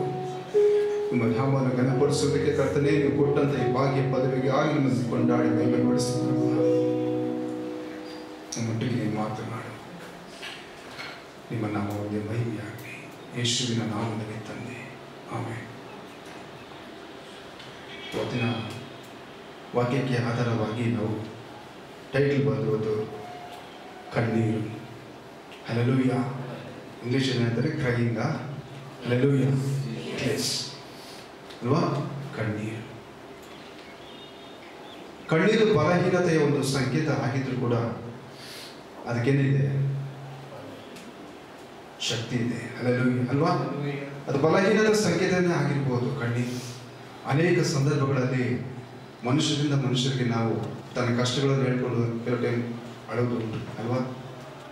ಮನ ಬಿಚ್ಚಿ ಮಾತಾಡ್ತೇವೆ. ಕೆಲವು ಟೈಮಲ್ಲಿ ಭಾರವಾಗಿರುವಂಥ ಸಂದರ್ಭಗಳಲ್ಲಿ ನಾವು ಅದನ್ನು ಹಂಚ್ಕೊಳ್ತೇವೆ. ಆದರೂ ಕೂಡ ಕೆಲವು ಸಂದರ್ಭಗಳನ್ನು ನಾವು ನೋಡಬೇಕಾದ್ರೆ ಆ ಕಣ್ಣೀರಿಗೆ ಮನುಷ್ಯರ ಹತ್ರ ಬೆಲೆ ಇದೆಯಾ? ಖಂಡಿತವಾಗಿ ಬೆಲೆ ಇಲ್ಲ. ಕೇಳ್ಬೋದು, ನಮ್ಮ ಕಣ್ಣೀರನ್ನು ಕೇಳ್ಬೋದು, ಸಮಾಧಾನ ಕೂಡ ಪಡಿಸ್ಬೋದು ನಮ್ಮನ್ನು. ಬಟ್ ಏನಿದೆ, ಆ ಕಣ್ಣೀರಿಗೆ ಮನುಷ್ಯರ ಹತ್ರ ಬೆಲೆ ಇಲ್ಲ. ಅಲ್ಲೆಲೂಯ. ನೀವು ಹೇಳಿದ ಒಡನೆ ಆ ಗುಪ್ಯವಾಗಿ ಕೇಳೋದಕ್ಕೆ ಅನೇಕ ಸಂದರ್ಭಗಳು ಇಟ್ಟಿದ್ರು ಕೂಡ ಏನಾಗ್ಬಿಡ್ತದೆ, ನೀವು ಹೇಳಿದಂಥ ಒಂದು ಕಿವಿ ಮಾತುಗಳು ಏನಾಗುತ್ತೆ, ಅದು ಗಾಸಿಪ್ ಆಗಿ ಎಲ್ಲ ಕಡೆ ಸ್ಪ್ರೆಡ್ ಆಗಿಬಿಡುತ್ತೆ. ಅಲ್ಲೆಲೂಯ. ಆದರೆ ಕರ್ತನ ಬಳಿಗಿನ ಕಣ್ಣೀರೇನಾಗುತ್ತದೆ, ಗೌಪ್ಯವಾಗಿಡಲ್ಪಡುತ್ತದೆ. ಅಲ್ಲೆಲೂಯ. ನಾವು ಸುರಿಸುವಂಥ ಕಣ್ಣೀರು, ನಮ್ಮ ವಿಜ್ಞಾಪನೆಗಳು, ನಮ್ಮ ಪ್ರಾರ್ಥನೆಗಳು ಕರ್ತನ ಸಮ್ಮುಖದಲ್ಲಿ ಮಾತ್ರ ಅದೇನಾಗುತ್ತೆ, ಯಾರ ಬಳಿಯಲ್ಲೂ ಹೇಳಲಾಗದಂತೆ ಅದು ಪರ್ಸನೈಸ್ಡ್ ಆಗಿ, ಅಂದರೆ ಗುಪ್ಯವಾಗಿ ಹೇಳಲ್ಪಡುತ್ತೆ. ಅಲ್ಲೆಲೂಯ. ಅಲ್ಲೆಲೂಯ. ಒಂದು ಮಗು ನೋಡ್ಬೇಕಾದ್ರೆ ಅದು ಯಾವಾಗಲೂ ಅಳೋದನ್ನು ನಾವು ನೋಡ್ತೇವೆ.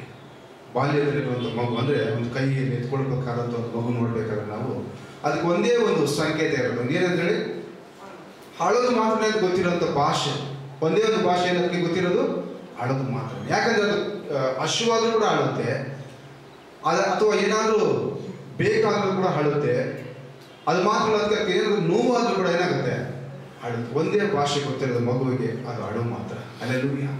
ಹಲ್ಲೆಲೂಯ. ಇವತ್ತು ನಾವು ನೋಡ್ಬೇಕಾದ್ರೆ ಥ್ಯಾಂಕ್ ಯು ಲಾರ್ಡ್, ಒಂದು ವಾಕ್ಯವನ್ನು ಎತ್ಕೊಂಡು ಓದಿ ನೋಡೋಣ. ಆದಿಕಾಂಡ ಪುಸ್ತಕ 21ನೇ ಅಧ್ಯಾಯ 16ನೇ ವಾಕ್ಯವನ್ನು ಓದೋಣ.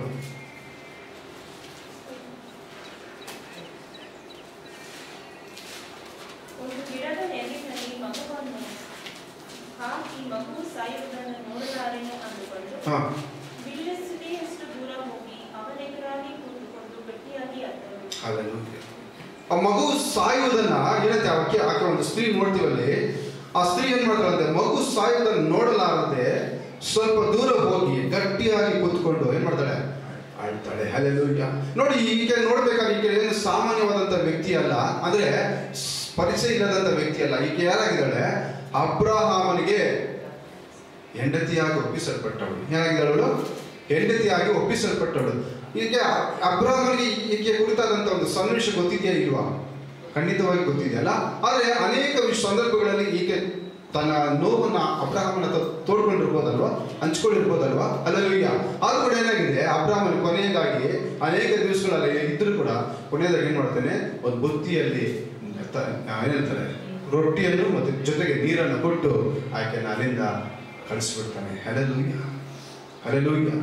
ಯಾಕಂದ್ರೆ ಮನುಷ್ಯನಿಂದ ಮಾಡೋಕೆ ಅಷ್ಟೇ ಮಾತ್ರ ಸಾಧ್ಯ. ಹಲ್ಲೆಲೂಯ ಅಲ್ವಾ? ಮನುಷ್ಯರ ಏನಾಗಿದೆ, ಆಕೆ ಕಣ್ಣೀರಿಗೆ ಬೆಲೆ ಸಿಗಲಿಲ್ಲ, ಓಡಿ ಬರ್ತಾಳೆ. ಅಲ್ಲಲ್ಲಿ ಅಲಿದಾಡುವಂಥ ಸಂದರ್ಭ ಆಕೆ ಜೀವಿತದಲ್ಲಿ ಬರ್ತದೆ. ಕೊನೆಯದಾಗಿ ರೊಟ್ಟಿನೂ ಮುಗಿದೋಗುತ್ತೆ, ನೀರು ಮುಗಿದೋಗುತ್ತೆ, ಇನ್ನು ಉಳಿದಿರೋದು ಒಂದೇ ಒಂದು ಸಾವು ಮಾತ್ರ. ಹಲ್ಲೆಲೂಯ. ಹೇಳ್ತಾಳೆ. ಹಲ್ಲೆಲೂಯ. ತನ್ನ ಮಗುವನ್ನು ನೋಡೋಕ್ಕಾಗದೆ ಹೇಳ್ತಾಳೆ. ಅದಕ್ಕೆ ಹೇಳ್ತು, ವಾಕ್ಯ ಬರೆದಿಟ್ಟಿದೆ, ಮಗು ಸಾಯುವುದನ್ನು ನೋಡೋಕ್ಕಾಗದೆ ಕಲ್ಲು ಬೀಸುವಂಥ ಅಷ್ಟು ದೂರಕ್ಕೆ ಹೋಗಿ ಗಟ್ಟಿಯಾಗಿ ಹೇಳ್ತಾಳೆ. ಯಾರು ಆಸರಿಗಿಲ್ಲ, ಸಹಾಯಕ್ಕೆ ಯಾರಿಲ್ಲ. ಯಾಕಂದ್ರೆ ಅದು ಅರಣ್ಯ ಪ್ರದೇಶ, ಮರುಭೂಮಿ, ಸಹಾಯಕ್ಕೆ ಯಾರು ಬರೋದಿಲ್ಲ. ಇಂಥ ಸಂದರ್ಭದಲ್ಲಿ ನೇರವಾಗಿ ಹೇಳುತ್ತೆ, ಆಕಾಶದಿಂದ ಒಂದು ಶಬ್ದ ಬರುತ್ತೆ. ಇಲ್ಲಿಂದ ಆಕಾಶದಿಂದ ಒಂದು ಶಬ್ದ ಬರುತ್ತೆ, ಆಗರಣೆ ಹೆದರಬೇಡ. ಹಲ್ಲೆಲೂಯ. ನಮ್ಮ ಕಣ್ಣಿಗೆ ಮನುಷ್ಯರ ಹತ್ರ ಬಲ ಸಿಕ್ಕರೆ ಹೇಳ್ಬೋದು, ಬಟ್ ಪರಲೋಕ ಆನ್ಸರ್ ಮಾಡುತ್ತೆ. ಯಾರು ಮಾಡ್ತಾರೆ? ಪರಲೋಕ ಆನ್ಸರ್ ಮಾಡುತ್ತೆ. Hallelujah, hallelujah. ಅಲ್ಲೊಂದು ಪ್ರಾಮಿಸ್ ಮಾಡ್ತಾರೆ ದೇವರು, ತುಂಬ ಇಷ್ಟವಾದಂಥ ವಾಕ್ಯ. ದೇವ್ರ ವಾಕ್ಯ ಪ್ರಾಮಿಸ್ ಮಾಡ್ತಾರೆ ನೋಡಿ, ಮುಂದೆ ಹೋಗಿ. ಆ ಹುಡುಗನ ಮೊರೆಯು ದೇವರಿಗೆ ಕೇಳಿಸಿತು. ದೇವದೂತನು ಆಕಾಶದಿಂದ ಹಾವುಗಳನ್ನು ತಂದು ನಿನಗೇನಾಯಿತು, ಅಂಜಬೇಡ, ಆ ಹುಡುಗನು ಬಿದ್ದಿರುವ ಸ್ಥಳದಿಂದಲೇ ಅವನ ಶಬ್ದವು ದೇವರಿಗೆ ಕೇಳಿಸಿತು, ನೀನೆಂದು ಅವನನ್ನು ಎತ್ತಿಕೊಂಡು ಕೈಬಿಡದೆ ಏನು, ಅವನಿಂದ ದೊಡ್ಡ ಜನಾಂಗವಾಗುವಂತೆ ಮಾಡುವೆ, ಅವನಿಂದ ಒಂದು ದೊಡ್ಡ ಜನಾಂಗವಾಗುವಂತೆ ನಾನು ಮಾಡ್ತೀನಿ ಅಂತ ವಾಗ್ದಾನ ಮಾಡ್ತೀನಿ. ಏನ್ ಮಾಡ್ತಾರೆ? ಹಲ್ಲೆಲೂಯಾ. ಅವ್ರಿಗೇನು ಸಣ್ಣ ಸಹಾಯ ಕೇಳ್ಕೊಂಡು ಬರ್ತಾರೆ. ಅವ್ರಿಗೆ ಏನ್ ಬೇಕಾಗಿದೆ? ಅವತ್ತಿನ ಪರಿಸ್ಥಿತಿಗೆ ಅವ್ರಿಗೆ ನೀರು ಏನ್ ಬೇಕಾಗಿದೆ? ಅವ್ರಿಗೆ ಏನ್ ಬೇಕಾಗಿರೋದು? ಜೀವ ಬೇಕು, ಮಗುನ ಉಳಿವಿಕೆ ಬೇಕು, ಆಹಾರ ಬೇಕು, ನೀರು ಬೇಕು, ಅಷ್ಟೇ ಅವ್ರಿಗೆ ಬೇಕಾಗಿರೋದು. ಒಂದು ಆಶ್ರಯ ಬೇಕಾಗಿತ್ತು. ಆದ್ರೆ ನನ್ನ ದೇವರು ಏನ್ ಹೇಳ್ತಾ ಇದ್ದಾರೆ? ಪ್ರಾಮಿಸ್ ಮಾಡ್ತಾರೆ, ಅವನಿಂದ ಒಂದು ದೊಡ್ಡ ಜನಾಂಗವಾಗುವಂತೆ ನಾನು ಮಾಡ್ತೇನೆ. Hallelujah, hallelujah. ಅಂದ್ರೆ ಮನುಷ್ಯರ ಹತ್ರ ನಮ್ಮ ಕಣ್ಣಿಗೆ ಏನಿಲ್ಲ, ಬೆಲೆ ಸಿಗೋದಿಲ್ಲ. ಸಿಕ್ಕಿದ್ರು ಕೂಡ ಅದು ನಿರಂತರವಾದದ್ದಲ್ಲ ಅಲ್ವಾ? ಸ್ವಲ್ಪ ಕಾಲ ನಮ್ಗೇನಾಗುತ್ತೆ, ಆದ್ರೆ ಸಿಗ್ಬೋದು ಅಷ್ಟೇ, ಬಟ್ ಅದೇ ಏನಿಲ್ಲ, ಅಲ್ಲಿ ನೆಲೆ ಸಿಗೋದಿಲ್ಲ. ಹಲ್ಲೆಲೂಯಾ. ಅಬ್ರಾಹ್ಮಣನ ನಾವು ಏನಂತ ಇವತ್ತು ಬೈಬಲ್ ಸತ್ಯವೇದ ಕೊಂಡಾಡುತ್ತೆ? ಜಾತಿಗಳಿಗೆ ತಂದೆ ಅಂತ ಕೊಂಡಾಡ್ತೇವೆ, ಅಥವಾ ನಂಬಿಕೆಗೆ ತಂದೆ ಅಂತ ಕೊಂಡಾಡ್ತೇವೆ ಅವರನ್ನ. ಆದ್ರೆ ಏನಂತೆ ವಾಕ್ಯ? ಆತನ ಕೂಡ ಒಬ್ಬ ಮನುಷ್ಯನಾಗಿ ನಡ್ಕೊಂಡ ಸ್ಥಿತಿಯನ್ನು ನಾವು ನೋಡ್ತೇವೆ. ಹಲ್ಲೆಲೂಯಾ. ಇನ್ನೊಂದು ವಾಕ್ಯವನ್ನು ನಾನು ಓದೋಣ. Thank you lord. ಕಣ್ಣೀರಿಗೆ ಬೆಲೆ ಏನು ಓದೋಣ. ಇಬ್ರಿಯರ ಪುಸ್ತಕ 5ನೇ ಅಧ್ಯಾಯ 7ನೇ ವಾಕ್ಯ. ಕ್ರಿಸ್ತನು ತಾನು ಭೂಲೋಕದಲ್ಲಿದ್ದಾಗ ಮರಣಕ್ಕೆ ತಪ್ಪಿಸಿ ಕೈವಾಡ ಶಕ್ತನಾಗಿರುವ ಆತನಿಗೆ ಬಲವಾಗಿ ಕೂಗುತ್ತಾ ಕಣ್ಣೀರನ್ನು ಸುರಿಸುತ್ತಾ ಪ್ರಾರ್ಥನೆ ವಿಜ್ಞಾಪನೆಸಿ ದೇವರ ಮೇಲನ ಭಯಭಕ್ತಿಯ ನಿಮಿತ್ತ ಕೇಳಲ್ಪಟ್ಟನು. ಕ್ರಿಸ್ತನು ಕೂಡ ನೋಡಿ, ದೇವರ ವಾಕ್ಯ ಹೇಳ್ತದೆ ಕ್ರಿಸ್ತನು ಕೂಡ ಅಂತ ಬರೆಯಲ್ಪಟ್ಟಿದೆ ಅಲ್ವಾ? ಕ್ರಿಸ್ತನು ಕೂಡ ಈ ಭೂಲೋಕದಲ್ಲಿ ಮನುಷ್ಯ ರೂಪವಾಗಿ ಬಾಳುವಂತ ಒಂದು ಸಂದರ್ಭದಲ್ಲಿ ಕಣ್ಣೀಡೋದಕ್ಕೆ ಪ್ರಾರ್ಥನೆ ಮಾಡ್ತಾನೆ. ಹಲ್ಲೆಲೂಯಾ. ಕಣ್ಣೀಡೋದಕ್ಕೆ ಪ್ರಾರಂಭಿಸ್ತಾನೆ. ಹಲ್ಲೆಲೂಯಾ. ದಿನಂಪ್ರತಿ ಅದು ಒಂದ್ ದಿವಸ ಪ್ರೋಸೆಸ್ ಅಲ್ಲ, ಕಣ್ಣೀರು ಏನಿದೆ ಒಂದ್ ದಿವಸ ಪ್ರೋಸೆಸ್ ಅಲ್ಲ. ಇಲ್ಲಿ ಶುರು ಮಾಡಿದ್ದು ಕಣ್ಣೀರು ಎಲ್ಲಿ ಎಂಡಾಗುತ್ತೆ? ಗೆತ್ಸೆಮನೆ ತೋಪಿನವರೆಗೂ ಕಣ್ಣೀರಿಡೋಕೆ ಶುರುವಾಗುತ್ತೆ. ಹಲ್ಲೆಲೂಯಾ. ಅಂದ್ರೆ ಈ ಮನುಷ್ಯನಿಗೆ ಮಾತ್ರ ಒಂದು ಸ್ಪೆಷಲ್ ಆಗಿ ಕೊಡಲ್ಪಟ್ಟಂತ ಒಂದು ಏನ್ ಹೇಳ್ತಾರೆ, ಇದೊಂದು ಗಿಫ್ಟ್. ಕಣ್ಣೀರು ಅನ್ನೋದು ಒಂದು ಗಿಫ್ಟ್ ಆಗಿ ನಾವು ತಿಳ್ಕೊಳ್ಬೇಕಾದ್ರೆ ಏನ್ ಹೇಳ್ಬೋದು? ಯಾವಾಗ ನೋಡು ಕಣ್ಣೀರು ಇಡ್ತಾ ಇರ್ತಾರೆ. ನನ್ನ ನೋಡಿ ಒಬ್ಬ ವ್ಯಕ್ತಿ ಹೇಳ್ದ, ತಮಿಳಲ್ಲಿ ಅವರು ಮಾತಾಡೋದು ನನ್ನ ಜೊತೆಗೆ ಯಾವಾಗಲೂ, ಏನಪ್ಪ ಯಾವಾಗಲೂ ನಿನ್ನ ಮುಖ ಯಾವಾಗಲೂ ಕಣ್ಣೀರು ತುಂಬಿದ ರೀತಿಯಲ್ಲೇ ಇರುತ್ತೆ, ನಿನ್ನ ಮುಖ ಯಾವಾಗಲೂ ಹ್ಯಾಪಿಯಾಗಿರು. ಹಲ್ಲೆಲೂಯಾ. ಏನಂತಾರಲ್ಲ, ಹ್ಯಾಪಿಯಾಗಿರು, ಯಾವಾಗಲೂ ಯಾಕೆ ಕಣ್ಣೀರು ತುಂಬಿದಂಥ ಕಣ್ಣುಗಳನ್ನ ನಾನು ನೋಡ್ತೀನಿ ನಂತರ ಯಾವಾಗಲೂ ಅಂತ ನನಗೆ ಹೇಳೋದು ಮನುಷ್ಯ. ಕಣ್ಣೀರು ಬಲಹೀನತೆ ಸಂಕೇತ ಆಗಿರ್ಬೋದು, ಬಟ್ ಅದು ಪರಲೋಕವನ್ನು ಶೇಪ್ ಮಾಡುವಂಥ ಶಕ್ತಿ ಕಣ್ಣೀರಿಗಿದೆ. ಹಲ್ಲೆಲೂಯಾ. ಯೇಸು ಏನು ಹೇಳ್ತಾರೆ ನೋಡಿ, ಇಂದು ನಗುವರೆ ನಿಮ್ಮ ಗತಿಯನ್ನ ಏನ್ ಹೇಳಿ, ಮುಂದೆ ನೀವು ಅಳ್ತೀರಾ ಅಂತ. ಹಲ್ಲೆಲೂಯಾ. ಇಂದು ನೀವು ನಗಾಡ್ತಾ ಇದ್ದೀರಾ, ಹ್ಯಾಪಿ ಆಗಿದ್ದೀರಾ, ಎಂಜಾಯ್ಮೆಂಟ್ ಅಲ್ಲಿ ಇದ್ದೀರಾ. ಹಲ್ಲೆಲೂಯಾ. ಮುಂದೇನಾಗ್ತದೆ? ಅಳ್ತೀರಾ.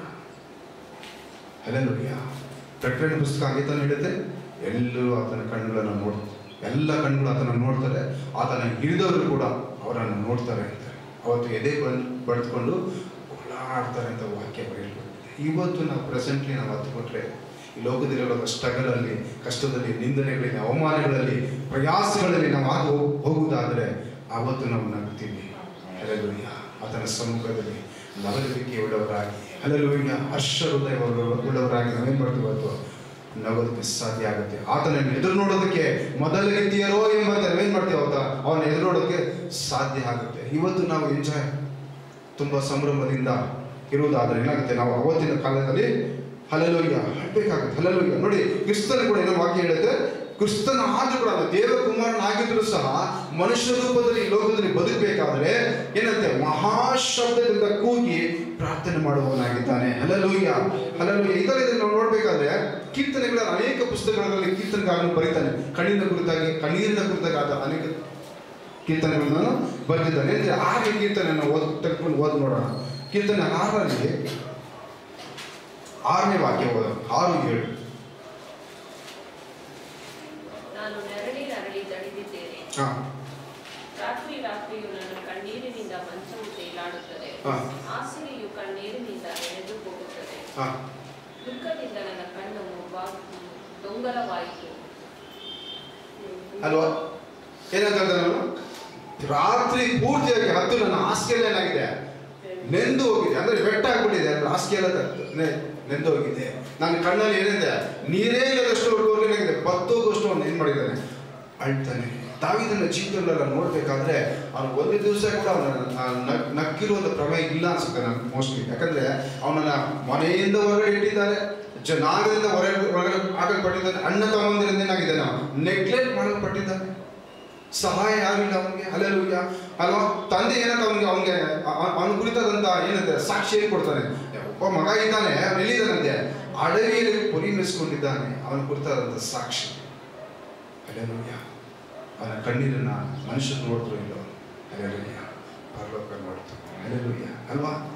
ಕಣ್ಣೀರು, ಹಲ್ಲೆಲೂಯಾ, ಅವನ ಜೀವಿತದಲ್ಲಿ ಉಂಟಾದಂತ ಕಣ್ಣೀರನ್ನ ಯಾರು ನೋಡಿದ್ರು? ಪರಲೋಕ ನೋಡ್ತು. ಹಲ್ಲೆಲೂಯಾ. 7 ಜನರನ್ನ ಉಳಿದಂತ ಎಲ್ಲ ಸಹೋದರರು ಮನೇಲಿ ಇದ್ರು ಕೂಡ, ದಷ್ಟಪುಷ್ಟವಾಗಿ ಇದ್ರು ಕೂಡ, ಏನಾಗಿದೆ, ಹೆಲ್ದಿ ಆಗಿದ್ರು ಕೂಡ, ಸಮಯಗಳನ್ನು ಎಲ್ಲರೂ ಹೋಗಿ ನೋಡ್ತಾನೆ. ದೇವರ ದೃಷ್ಟಿಯಲ್ಲಿ ಏನಾಗಿದೆ, ಅವರೆಲ್ಲ ನೆಗ್ಲೆಕ್ಟ್ ಮಾಡಲ್ಪಟ್ರು. ಯಾರು ದಾವೀದನ ನೆಗ್ಲೆಕ್ಟ್ ಮಾಡಲ್ಪಟ್ಟಂತ ಮನುಷ್ಯರು ದಷ್ಟಪುಷ್ಟವಾಗಿದ್ರು ಕೂಡ ದೇವರ ದೃಷ್ಟಿಯಲ್ಲಿ ಅಷ್ಟು ಜನರು ನೆಗ್ಲೆಕ್ಟ್ ಆಗ್ಬಿಟ್ರು. ಹಲ್ಲೆಲೂಯಾ. ಸಮಯವನ್ನು ಕೇಳ್ತಾರೆ, ಇನ್ನೇ ಯಾರಾಯ್ತಾರ? ಒಬ್ಬ ಇದ್ದಾನೆ, ಅಡವಿ ಇದ್ದಾನೆ, ಕರ್ಸು, ಅವನನ್ನೇ ದೇವರು ಆಯ್ಕೆ ಮಾಡಿದ್ದಾರೆ. ಹಲ್ಲೆಲೂಯಾ. ಹಲ್ಲೆಲೂಯಾ. ಇವತ್ತು ನಾವು ನೀವು ಇವತ್ತು ಕಣ್ಣೀರಲ್ಲಿ ಇದ್ದೀವ, ಪರಿಸ್ಥಿತಿಯಲ್ಲಿ ಹಾದು ಹೋಗ್ತಾ ಇದ್ದೀವ, ನಮ್ಮ ಜೀವಿತದಲ್ಲಿ ಟೀಯರ್ಸ್ ಇವತ್ತು ಹೇಳಿ ಕಣ್ಣೀರು ಇದೆಯಾ, ಕ್ರೈಯಿಂಗ್ ಇದೆಯಾ, ದುಃಖ ಇದೆಯಾ, ಮನೋವೇದನೆ, ವ್ಯಾಕುಲತೆ ಇದೆಯಾ?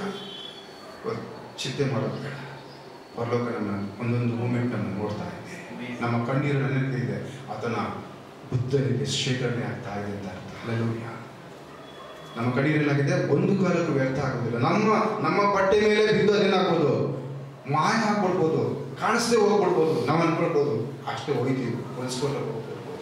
ಬಟ್ ಪರಲೋಕದಲ್ಲಿ ಶೇಖರಣೆ ಆಗಿದೆ ಆ ಕಣ್ಣೀರು. ಹಲ್ಲೆಲೂಯಾ. ಒಂದೇ ದಿವಸಕ್ಕೆ ಮಹಾ ಪ್ರತಿಫಲ ಉಂಟು. ಹಲ್ಲೆಲೂಯಾ. ನೋಡಿದ್ರೆ ನೆಹೆಮೀಯನ ಪುಸ್ತಕ ನಾವು ಓದ್ಬೇಕಾದ್ರೆ 1ನೇ ಅಧ್ಯಾಯದಲ್ಲಿ 4ನೇ ವಾಕ್ಯ ಓದ್ ನೋಡಿ, ಏನ್ ಹೇಳುತ್ತೆ?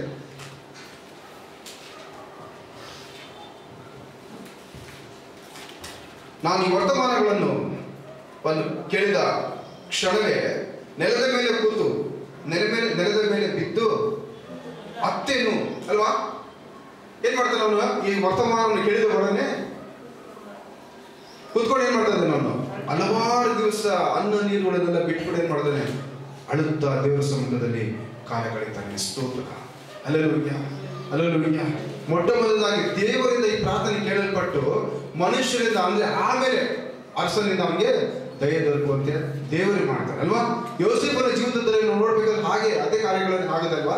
ಮನುಷ್ಯರೆಲ್ಲ ಕೈ ಬಿಟ್ಟರು ಕೂಡ ಏನಂತೆ, ಯೆಹೋವನು ದೇವರ ಅವನ ಯೋಸೇಫನ ಜೊತೆಗೆ ಇದ್ದಿದ್ರಿಂದ ಏನಾಯ್ತು, ಅವನು ಮಾಡಿದಂಥ ಕೆಲಸ ಸಫಲವಾಯಿತು.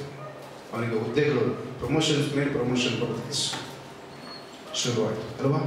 ಅಂದ್ರೆ ಕಣ್ಣೀರು ಬಲಹೀನತೆ ಸಂಕೇತ ಆಗಿದ್ರು ಕೂಡ ಅದಕ್ಕೆ ಬಲ ಇದೆ. ಹಲ್ಲೆಲೂಯಾ. ಹಲ್ಲೆಲೂಯಾ. ನಾವು ಅನೇಕ ಸಂದರ್ಭಗಳಲ್ಲಿ ಕೂಡ ನಾವು ನೋಡ್ಬೋದು. ಹಲ್ಲೆಲೂಯಾ. ನಾಯಿ ನಗರದ ವಿಧವೆಯನ್ನು ನಾವು ನೋಡ್ತೇವೆ.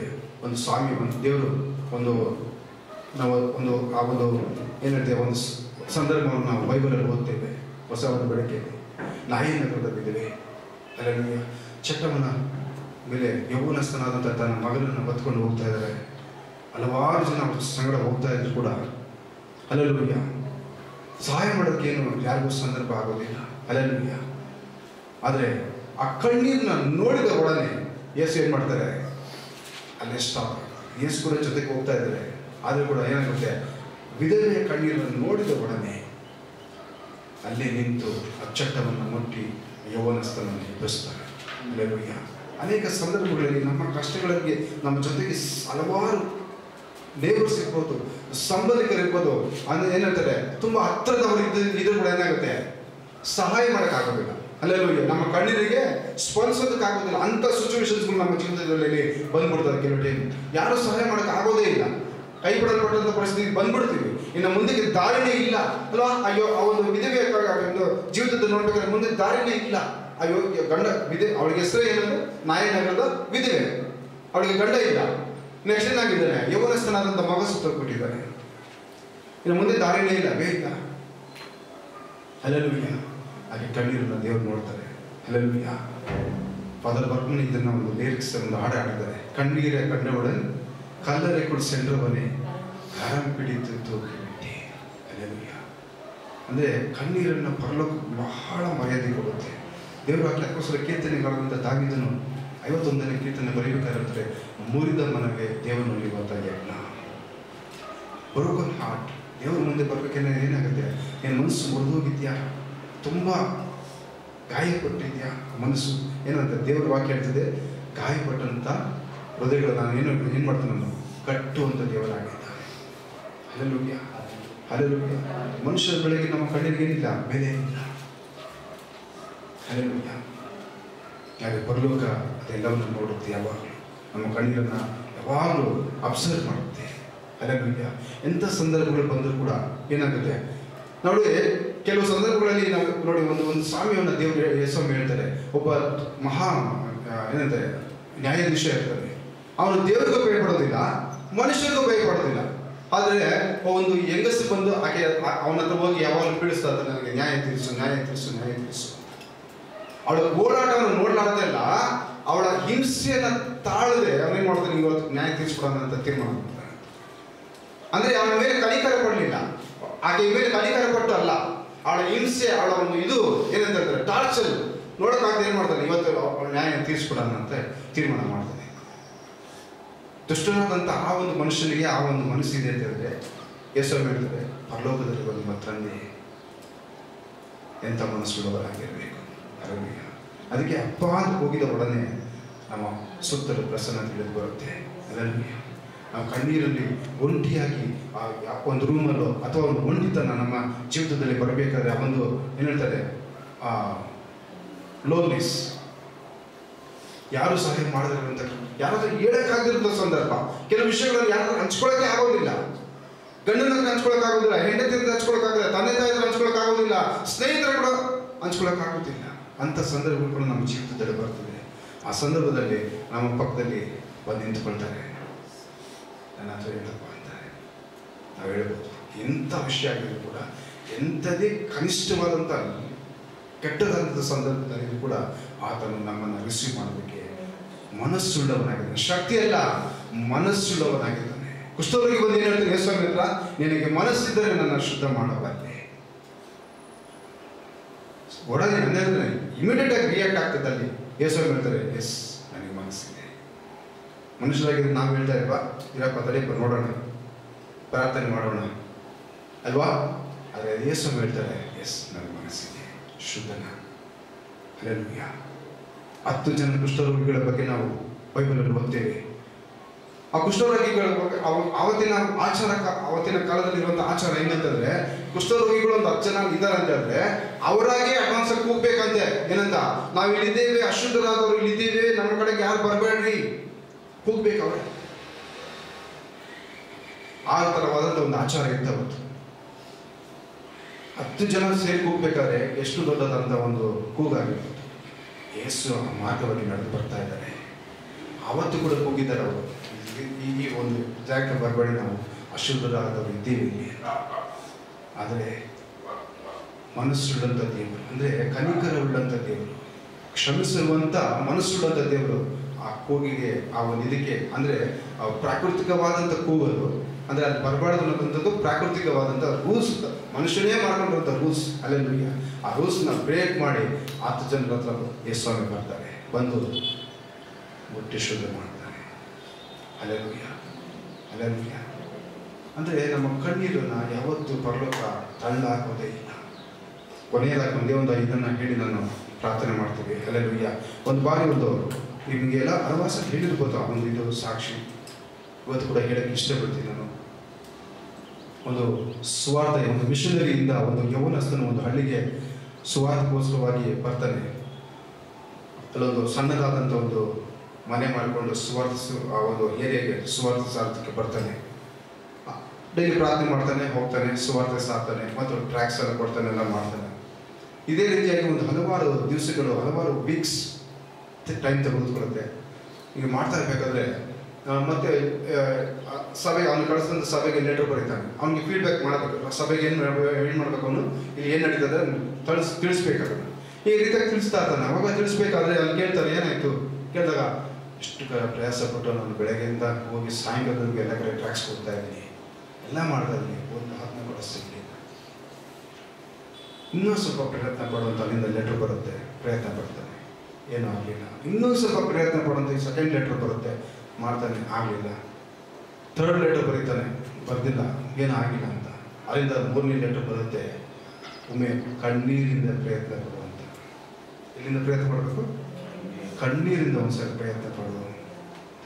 ಅವತ್ತು ಶುರು ಮಾಡ್ತಾನೆ, ಒಣಕಲ್ ಹಾಕಿ ಕಣ್ಣೀರಿಂದ ಪ್ರಾರ್ಥನೆ ಮಾಡ್ತಾನೆ, ದೇವರ ಹತ್ರ ಕೇಳ್ತಾನೆ, ಆತ್ಮಗಳನ್ನು ಕೊಡಪ್ಪ ನನಗೆ, ಇಲ್ಲಿರುವಂಥ ಪ್ರದೇಶವನ್ನು ನನಗೆ ಕೊಡು ಅಂತ ಕೇಳ್ಕೊಳ್ತಾನೆ. ಪ್ರಾರ್ಥನೆ ಮಾಡ್ತಾ ಮಾಡ್ತಾ ಮಾಡ್ತಾ ಮಾಡ್ತಾ ಏನಾಗುತ್ತೆ, ದಿನ ಈ ಪ್ರಾರ್ಥನೆ ಆ ರೀತಿಯಾಗಿ ಪ್ರಾರ್ಥನೆ ಮಾಡಿ ಕಣ್ಣೀರಿಂದ ಪ್ರಾರ್ಥನೆ ಮಾಡಿ ಆಚೆ ಹೋಗ್ತಾನೆ, ಟ್ರ್ಯಾಕ್ಸ್ ಕೊಡ್ತಾನೆ, ಸುವಾರ್ತೆ ಸಾರ್ತಾನೆ, ಒಂದೊಂದೇ ಆತ್ಮ ಬರೋದಕ್ಕೆ ಶುರು ಆಗುತ್ತೆ.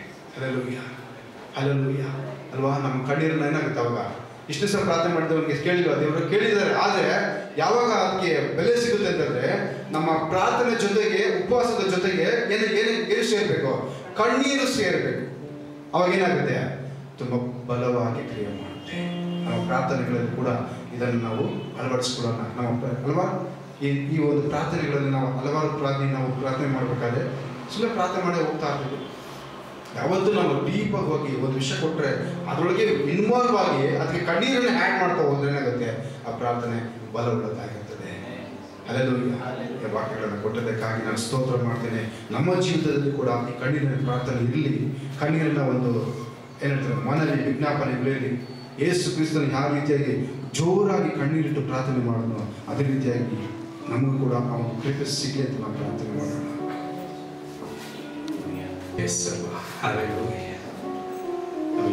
ಕರ್ತನ ಸಮ್ಮುಖದಲ್ಲಿ ಹಲ್ಲೆಲೂಯಾ. ಕಣ್ಣೀರಿನ ಪ್ರಾರ್ಥನೆಗೆ ದೇವರು ಉತ್ತರಿಸುವಂತ ದೇವರಾಗಿದ್ದಾರೆ. ಹಲ್ಲೆಲೂಯಾ.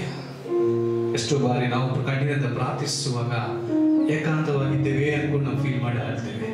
Hallelujah, hallelujah.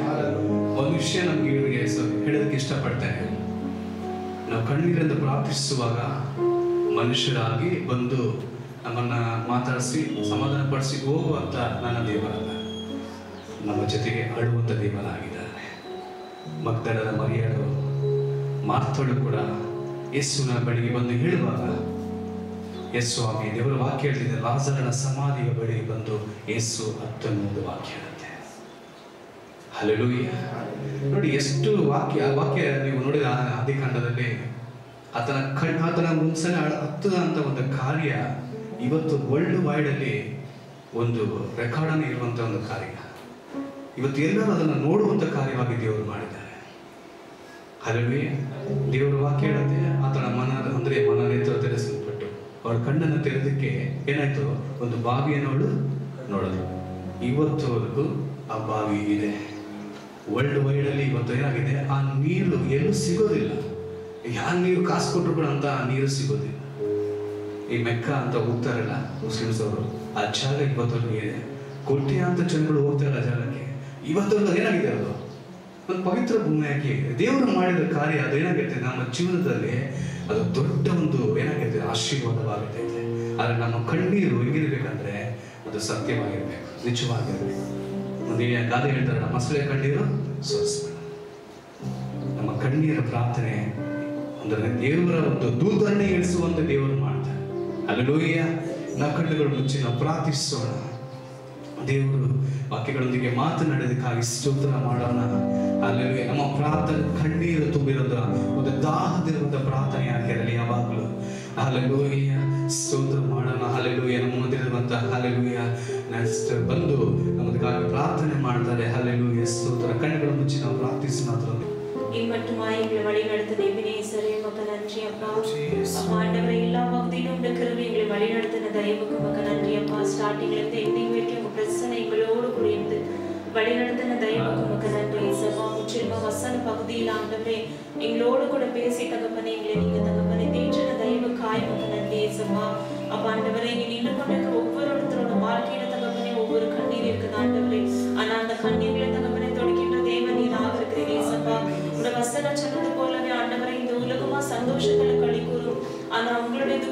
சந்தோஷமாக மாறும் என்று எங்களுக்கு நீங்க வாக்குத்தத்தை கொடுத்திருக்கிறீங்க ஆண்டவரே. எங்களோட சந்தோஷம் அப்பா ஆண்டவரே, எங்களோட துக்கங்கள் எல்லாம் சந்தோஷமாய் மாறுபடி ஆண்டவரே உங்க சமூகத்துல எங்களோட பெட்டிஷன் எல்லாம் நாங்க வைத்திருக்கோம் ஆண்டவரே. இந்த கண்ணீர்கள் எல்லாம் மாற்றி ஆண்டவரே உங்க சமூகத்துல அது ஒரு சந்தோஷமா களி கூர்ந்த ஆண்டவரே, இங்க இருக்கிற எல்லா ஜனங்களும் ஆண்டவரே சாட்சி கொடும்படிக்கு ஆண்டவரே நீங்க அற்புதத்தை செய்யுங்க ஆண்டவரே. இந்த வசனம் சொன்னது போல அப்போஸ்தலனாகிய பவுல் சொல்கிறார் ஆண்டவரே, அப்பா ஆண்டவரே முன்பாக வருகின்ற மகிமையை பார்க்கும்போது இக்காலத்தை பாடுகளை நான் அற்பமாய் எண்ணுகிறேன் என்ற தகப்பனே. இன்றைக்கு நாங்க அனுபவிச்சு கொண்டிருக்கிற இந்த கண்ணீர் ஆண்டவரே கஷ்டங்கள் எல்லாம் டெம்பரவரி மாத்திரம் தான் ஏசப்பா. பர்மனெண்டா இருக்கிற எங்களுக்கு ஒரு சந்தோஷத்தை நீர் கொடுக்க போறீங்க ஆண்டவரே. அதுதான் பரலோகமாக இருக்குது ஏசப்பா. உங்களோட வசனம் சொல்லுது பரலோகத்துல கஷ்டம் இல்ல, கண்ணீர் இல்ல, அங்க துக்கம் இல்லை என்று தகப்பனே. அதே எதிர்நோக்கி பார்த்த ஆண்டவரே இந்த உலகத்துல தகப்பன வாழ்கின்ற வாழ்க்கை எல்லாம் உமக்காக மட்டுமே ஆண்டவரே. அழிந்து போகின்ற ஆத்மங்களுக்காக கண்ணீர் தகப்பனை வெடிச்சு ஆண்டவரே நெகேமியா போல ஜெபிக்கின்ற ஒரு ஜெப ஆவியினால எங்களை நீங்க நிரப்புங்க ஆண்டவரே. இப்படி நாம மகிமைப்படட்டும் ஆண்டவரே. இன்றைக்கு தகப்பனை இதுக்கு மேல நாங்க ஜெபிக்கின்ற எல்லா ஜெபத்திலையும் எங்களோட கண்ணீர் தகப்பனை கலந்திருக்கட்டும் என்று நாங்க ஜெபிக்கிறோம் ஏசப்பா. அழிந்து போகின்ற ஆத்மங்கள் ஆண்டவரே மன திரும்பி பரிசுத்தமான உங்களுடைய தகப்பனை சன்னிதானத்துக்கு வரும்படி ஆண்டவரே எங்களோட கண்ணீர்கள் பிரயோஜனமா இருக்கட்டும் ஏசப்பா. எங்களோட சுயத்துக்காக ஆண்டவரே எங்களுக்காக நாங்க வாழாமல் ஆண்டவரே பிறருக்காக ஆண்டவரை எப்படி நீர் வாழ்ந்தீர் அப்படிப்பட்ட ஒரு வாழ்க்கை வாழ்றதுக்கு நீங்க கிருபையை கொடுங்க. வசனத்தின் மூலமா எங்களோட பேசி ஆண்டவரை எங்களை தேற்றின தயவுக்கு உமக்கு நன்றி ஆண்டவரே. நீ ஜெபத்தை கேட்டு பதிலை கொடுத்த தயவுக்கு உமக்கு கொடான கொடி ஸ்தோத்திரங்கள் ஆண்டவரே. இயேசுவின் நாமத்தில் ஜெபிக்கிறேன் ஜீவனுள்ள நல்ல பிதாவே ஆமென்.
ಮಗನನ್ನು ಕಳ್ಕೊಂಡು ಆ ಕುಟುಂಬ ಒಂದು ತುಂಬಾ ದುಃಖದಲ್ಲಿದ್ದಾರೆ. ಆ ಕುಟುಂಬಕ್ಕಾಗಿ ನಾವು ಪ್ರಾರ್ಥನೆ ಮಾಡೋಣ.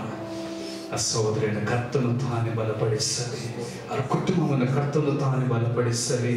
ಹಲ್ಲೆಲೂಯ. ಮಗನನ್ನು ಕಳ್ಕೊಂಡಂತ ಕುಟುಂಬ ಕರ್ತನ ಸಮ್ಮುಖದಲ್ಲಿ ಹಲ್ಲೆಲೂಯ ಕರ್ತನ ಆಶೀರ್ವದಿಸಲಿ. ಆ ಒಂದು ದುಃಖ ಅವರನ್ನು ಮಾರ್ಪಟ್ಟು ಅದು ಸಂತೋಷವಾಗಿ ಮಾರ್ಪಡಲಿ, ಅವರ ಜೀವನ ಆಶೀರ್ವದಿಸಲ್ಪಡಲಿ ಅಂತ ನಾವು ಪ್ರಾರ್ಥಿಸೋಣ. ಕರ್ತನು ತಾನವರನ್ನು ಆಶೀರ್ವದಿಸಲಿ. ಎಲ್ಲ ಮಹಿಮೆ ಯೇಸುವಿಗೆ ಮಾತ್ರ. ಆಮೆನ್. ಹಲ್ಲೆಲೂಯ. ನಾವೆಲ್ಲರ ಸೇರಿಯೋಣ. ನನ್ನ ಮನವೇ ಕೊಂಡಾಡು, ನನ್ನ ಸಭೆಗಳ ಪವಿತ್ರ ನಾಮವನ್ನು ಕೀರ್ತಿಸಲಿ. ನನ್ನ ಮನವೇ ಕೊಂಡಾಡು, ಆತನು ಮಾಡಿದ ಸಕಲ ಉಪಕಾರ ಒಂದನ್ನು ಕೂಡ ಮರೆಯಬೇಡ. ஏசு கிறிஸ்துவின் ரத்தம் ஜெயம், ஏசு கிறிஸ்துவின் ரத்தம் ஜெயம், ஏசு கிறிஸ்துவின் ரத்தம் ஜெயம். ஆமென். ஹல்லேலூயா, ஹல்லேலூயா, ஹல்லேலூயா. ಒಬ್ಬರೊಬ್ಬರು ಕೈ ಕೊಟ್ಟು ವಿಶ್ ಮಾಡಿ ದೇವರ ನಾಮವನ್ನು ಮಹಿಮೆಪಡಿಸುವ.